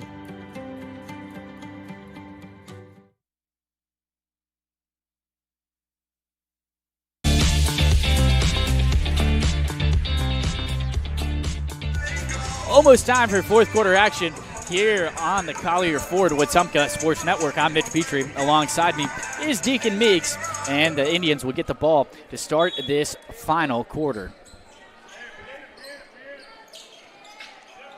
Robinson gets the inbound. He'll pass it to Suddeth at the top of the arc. Suddeth not sure whether he was passing or shooting there, and Caleb Ballard grabs it, whatever that was, steps out of bounds, and a turnover on the Indians. Yeah, and on that shot attempt by Suddeth, I believe that he did get fouled on that, and just a missed call by the refs, just a low trip right there. Mink threads a nice pass under the arm of Chris Robinson. What they were looking for, Jordan Simon down low in the post. He lost it for a second, but got it back, and spin move off the mark was Thornhill that time, and Caleb Ballard snags the rebound, but he'll give it to Miller Lombardi. Your five out there for the Indians are Robinson, Lombardi, Ballard, Suddeth, and Smiley. And deep two off the mark for Chris Robinson. Rebound gets into the hands of Suddeth. He gave it to Lombardi. Three off the mark, though. And Chris Robinson blocked that pass for a second and went straight out of bounds there, but Tigers will be forced to do it again. 41-20, your score right now, Indians on top. Yeah, and the Indians being very handsy in this one, still playing very good lockdown defense on the Chilton County Tigers.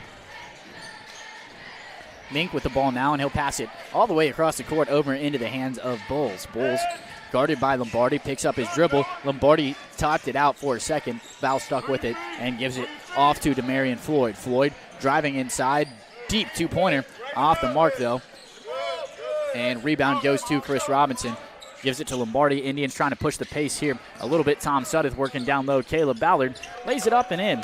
Easy bucket there for Caleb Ballard, extending this Indians lead to 23. Yeah, and Caleb Ballard on that one, knowing, I don't got to dunk this one. I'm completely fine with taking my free two and leaving. And a three from Mink off the mark. Again, too strong that time. Offensive rebound, though, for the Tigers, but blocked shot by Tom Sudduth and Caleb Ballard. Both got a hand on it, and Lombardi with it now passes over to Robinson. Robinson driving inside, picks up his dribble, and a nice little 8-foot shot there from Chris Robinson. And an absolutely a race shot right there by Tom Sudduth, as well as with the help of Caleb Ballard on that layup attempt.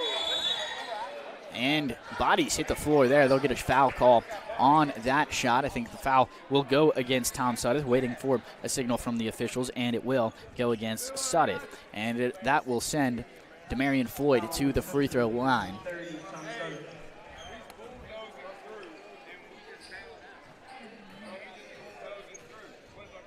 First free throw at the line coming off the mark there from Demarion Floyd.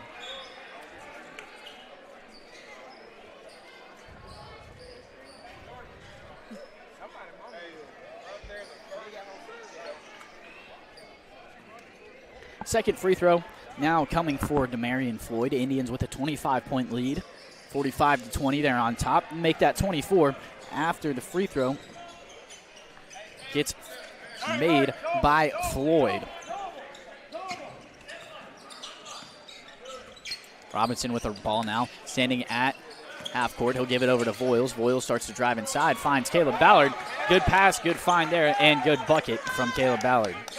Yeah, and Ballard has been amazing off that offensive glass. And like Coach Thomas has been saying, feed Caleb Ballard that ball.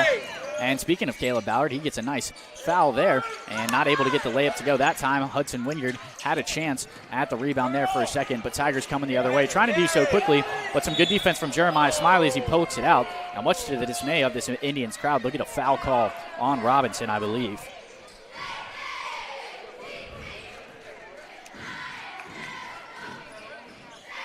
Getting ready to inbound this one for the Tigers is Marco Simon. 5 minutes and 10 seconds left in regulation in this one.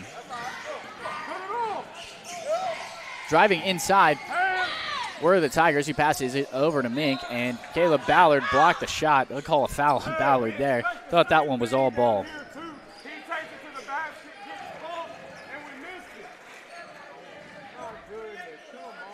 And Coach Thomas is absolutely fed up with this officiating, and deservedly so, because Caleb Ballard looked like he got all ball in that shot attempt and shouldn't have gone to the free throw line, in my opinion. Well, Mink made that first free throw, about to shoot his second. You had a couple of substitutions for the Tigers. Second free throw drops through the hatch for Mink. He's got 5 points in this one. Indians with a 24-point lead and 5 minutes left to go. Indians pushing the pace here. They'll find Wynyard in that low post. Shot blocked on that one. Not blocked, but a foul call. And 2 shots coming at the line for John Hudson Wynyard. And Caden Mink pick up his first foul of the contest. A good draw by Wynyard right there, knowing that not all of his teammates were on their side of the court. So going up on that triple contested layup and knowing that he's going to get an easy foul to go to the free throw line. First free throw off the mark for Wynyard. Second one, same story, in and out for the Indians.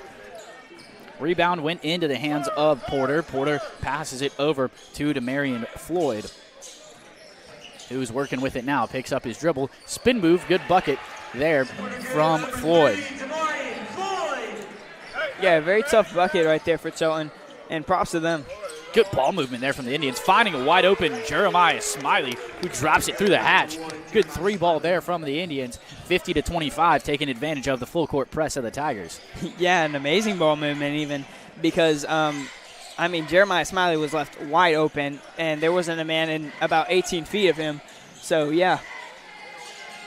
Oh, a nice bucket there from Braden Bowles. Underhanded layup, went real high in the air, banked it home off the glass.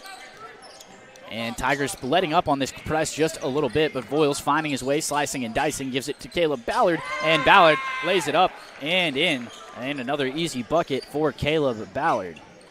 And Caleb Ballard, yet again, he's just always going to be there with a 6'5" frame. Same as his sister, just always in the paint. They both should buy real estate down there. They're down there all the time, and they basically own it already.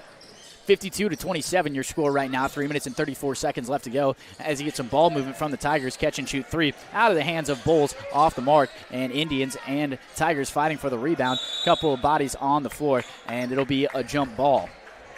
Possession arrow points the way of the Tigers, so it'll stay on this end of the floor. 3 minutes and 23 seconds left to go.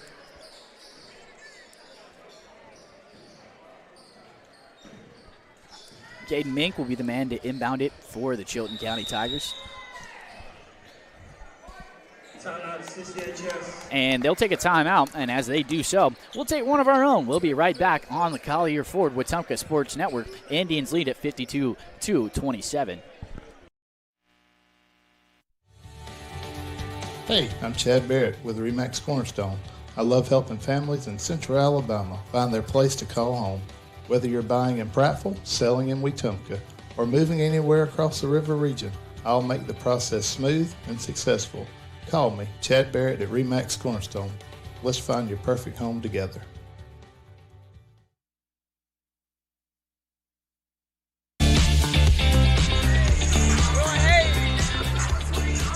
At First Community Bank, it's more than banking. It's a relationship that lasts. From checking and savings to loans and mortgages, they're here for every stage of life. Local people, local decisions, and a commitment to community. First Community Bank, let's do life together. Mink will inbound the ball here out over into the hands of the Tigers. And got some good ball movement. Now finds its way into the hands of Floyd. Deep three. Drilled it. And the Chilton County Tigers love that one.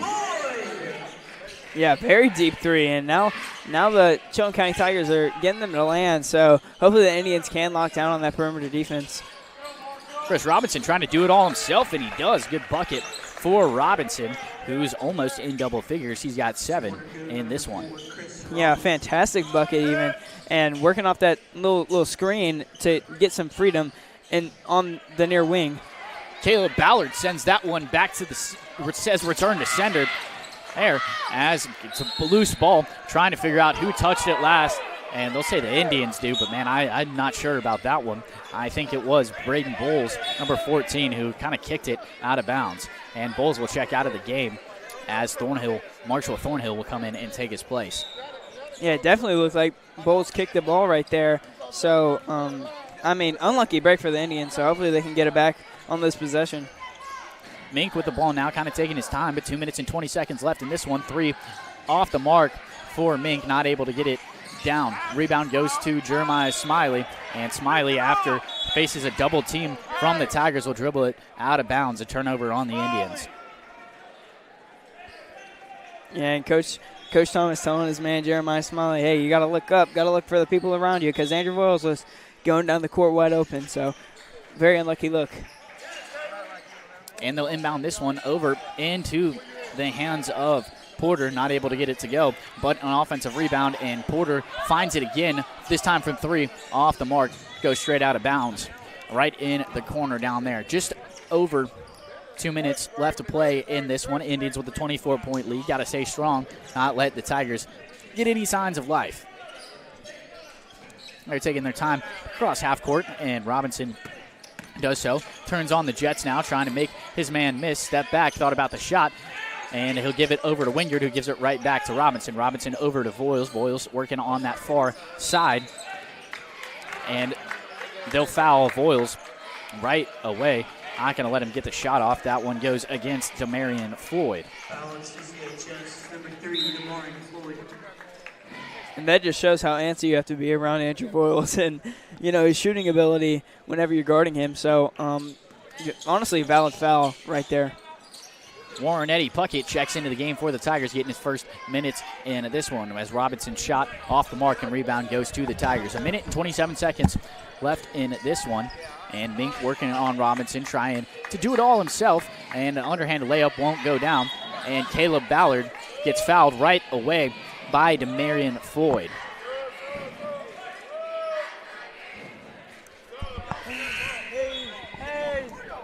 And you'll get the bench players here for the Indians to close out this one. Hayes Lorenzi, Ben Tucker, DJ Kendrick, Jordan Hill, and LT Davis on the floor. All 5 of the Indians out there come off, and you get 5 fresh faces out there. A couple of Indians in Ben Tucker, DJ Kendrick, and Hayes Lorenzi getting their first minutes in this one. And, I mean, this is what the fans have been waiting for because, you know, these are kind of the favorites, the bench players, you know, kind of the most high-spirited players on the team. I think the word you were looking for is glue guys. Yeah. DJ Kendrick with the ball now. He passes it over to Hill. Hill over into the hands of Lorenzi. Lorenzi thought about the deep 3, gives it back to Hill, who lost it for a second, but he was looking for LT Davis, and the Tigers steal the ball, coming the other way quickly, and lay up off the mark. Rebound goes into the hands of Lorenzi, and they'll foul Lorenzi right away. And 50.1 seconds in this one. Indians with a 24-point lead. See if they can increase that out of the hands of one of these guys. Hill with the ball now, and they blow it dead for a second. And they'll try it again. Lorenzi inbounds it over to Hill.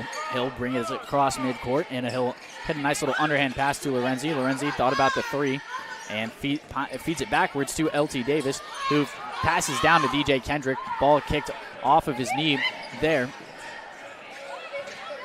And a couple of people working with it now, but it's Ryder Giles with the ball now and passes it down into the hands of Porter, who kicks it back out to Nix. Giles with the ball now. Shot blocked by DJ Kendrick. Jordan Hill gets a steal, and DJ Kendrick, nobody home in front of him, dribbles it off his foot, much to the dismay of this Indians bench. You can kind of hear everybody start to get excited. DJ Kendrick looking for his first points of the night. Yeah, and his dad knew he was going to slam that one home, but just very unfortunate for DJ right there. But, you know, hopefully next game it's going to be another amazing game for the Indians, and he'll be able to get in and dunk that ball. Indians get it done here tonight, 54-20, or 54-30, a 24-point win for the Indians. Great job from them. Maybe not as good of a job as Coach Stephen Thomas had wanted, but we'll take a quick break. When we come back, we'll close things out on the RE/MAX Cornerstone Plus post-game show.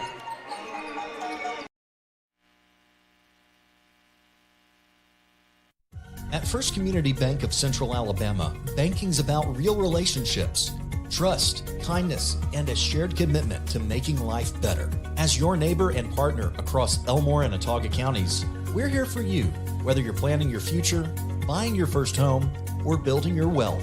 With our local knowledge and heartfelt support, you can count on us. First Community Bank of Central Alabama. Let's do life together. Member FDIC, Equal Housing Lender.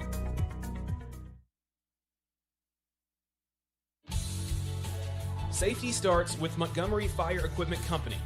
From inspections and extinguisher service to full fire suppression systems, businesses across Alabama trust our team to protect what matters most. And now, we're hiring. We're looking for new fire technicians to join our team. If you're hardworking and ready to make a difference, this is your chance. Montgomery Fire Equipment, protecting people, property, and progress.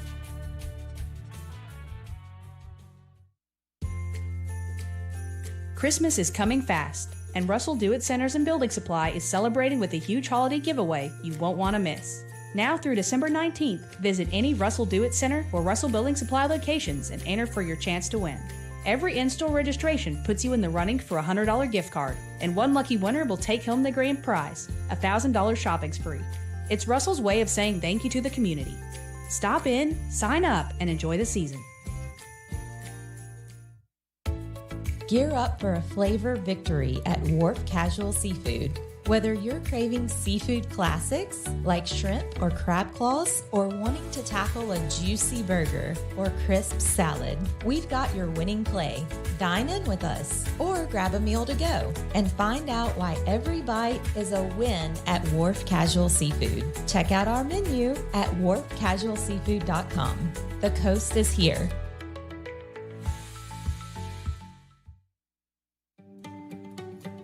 Hi, I'm Beverly Wright with RE/MAX Cornerstone Realty. Every move is different, and so is every client. That's why I take the time to listen, understand, and guide you through the process with care. Whether you're buying or selling in the River region, I'm here to make it simple. Let's do this together. I'm Beverly Wright with RE/MAX Cornerstone Realty.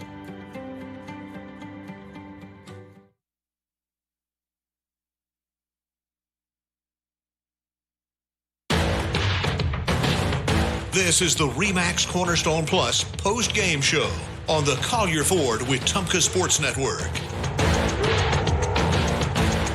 And welcome to the RE/MAX Cornerstone Plus post-game show. Indians get it done. Both teams do. 54-30 is your final score for this boys varsity matchup. A couple of Indians had a really big night. First one to mention is Caleb Ballard. He finished the night with 18 points, a good showing from Ballard, and quite a few rebounds, couple of blocks, and steals to go with it. Tom Suddeth made his presence felt early in this one, finished with 10 points on the night, a couple of threes for Andrew Voiles and Chris Robinson as well. Yeah, and I mean, the Indians did a great job in that first half, moving the ball around, getting it inside of the paint. But in that second half, they did slow down a bit, not really like Coach Thomas wasn't really like feed like he was in the first half because he knew they already had a sizable lead. But props to the Indians for keeping their head on straight and having a very dominant performance, as well as on defense. We saw LT Davis get a steal. We've seen Caleb Ballard have plenty of blocks along with Tom Suddeth as well. So our big men performed very well tonight. They absolutely did. It's an exciting week and weekend coming up for the Wetumpka Athletics. Tomorrow, the Wetumpka Indians track and cross-country team will race out in Birmingham at the Birmingham Crossplex, getting the start on the indoor track season. Varsity girls will make the trip all the way up to Tuscaloosa. Varsity girls wrestling will make the trip all the way up to Tuscaloosa County as they face off against Brookwood and an early morning showdown starting at 9 o'clock. Next time we'll be on the air is Monday night as the Indians host Marbury, who I passed on the way here. Indians will also travel to Tallahassee and face off against Prattville on Friday night, and Tallahassee game on Thursday night. You can find all those games right here on 105.1 WRFS, the Wetumpka Sports Network, YouTube, and Facebook pages. But until next time, I'm Mitch Petrie alongside Deacon Makes. Thanks for listening.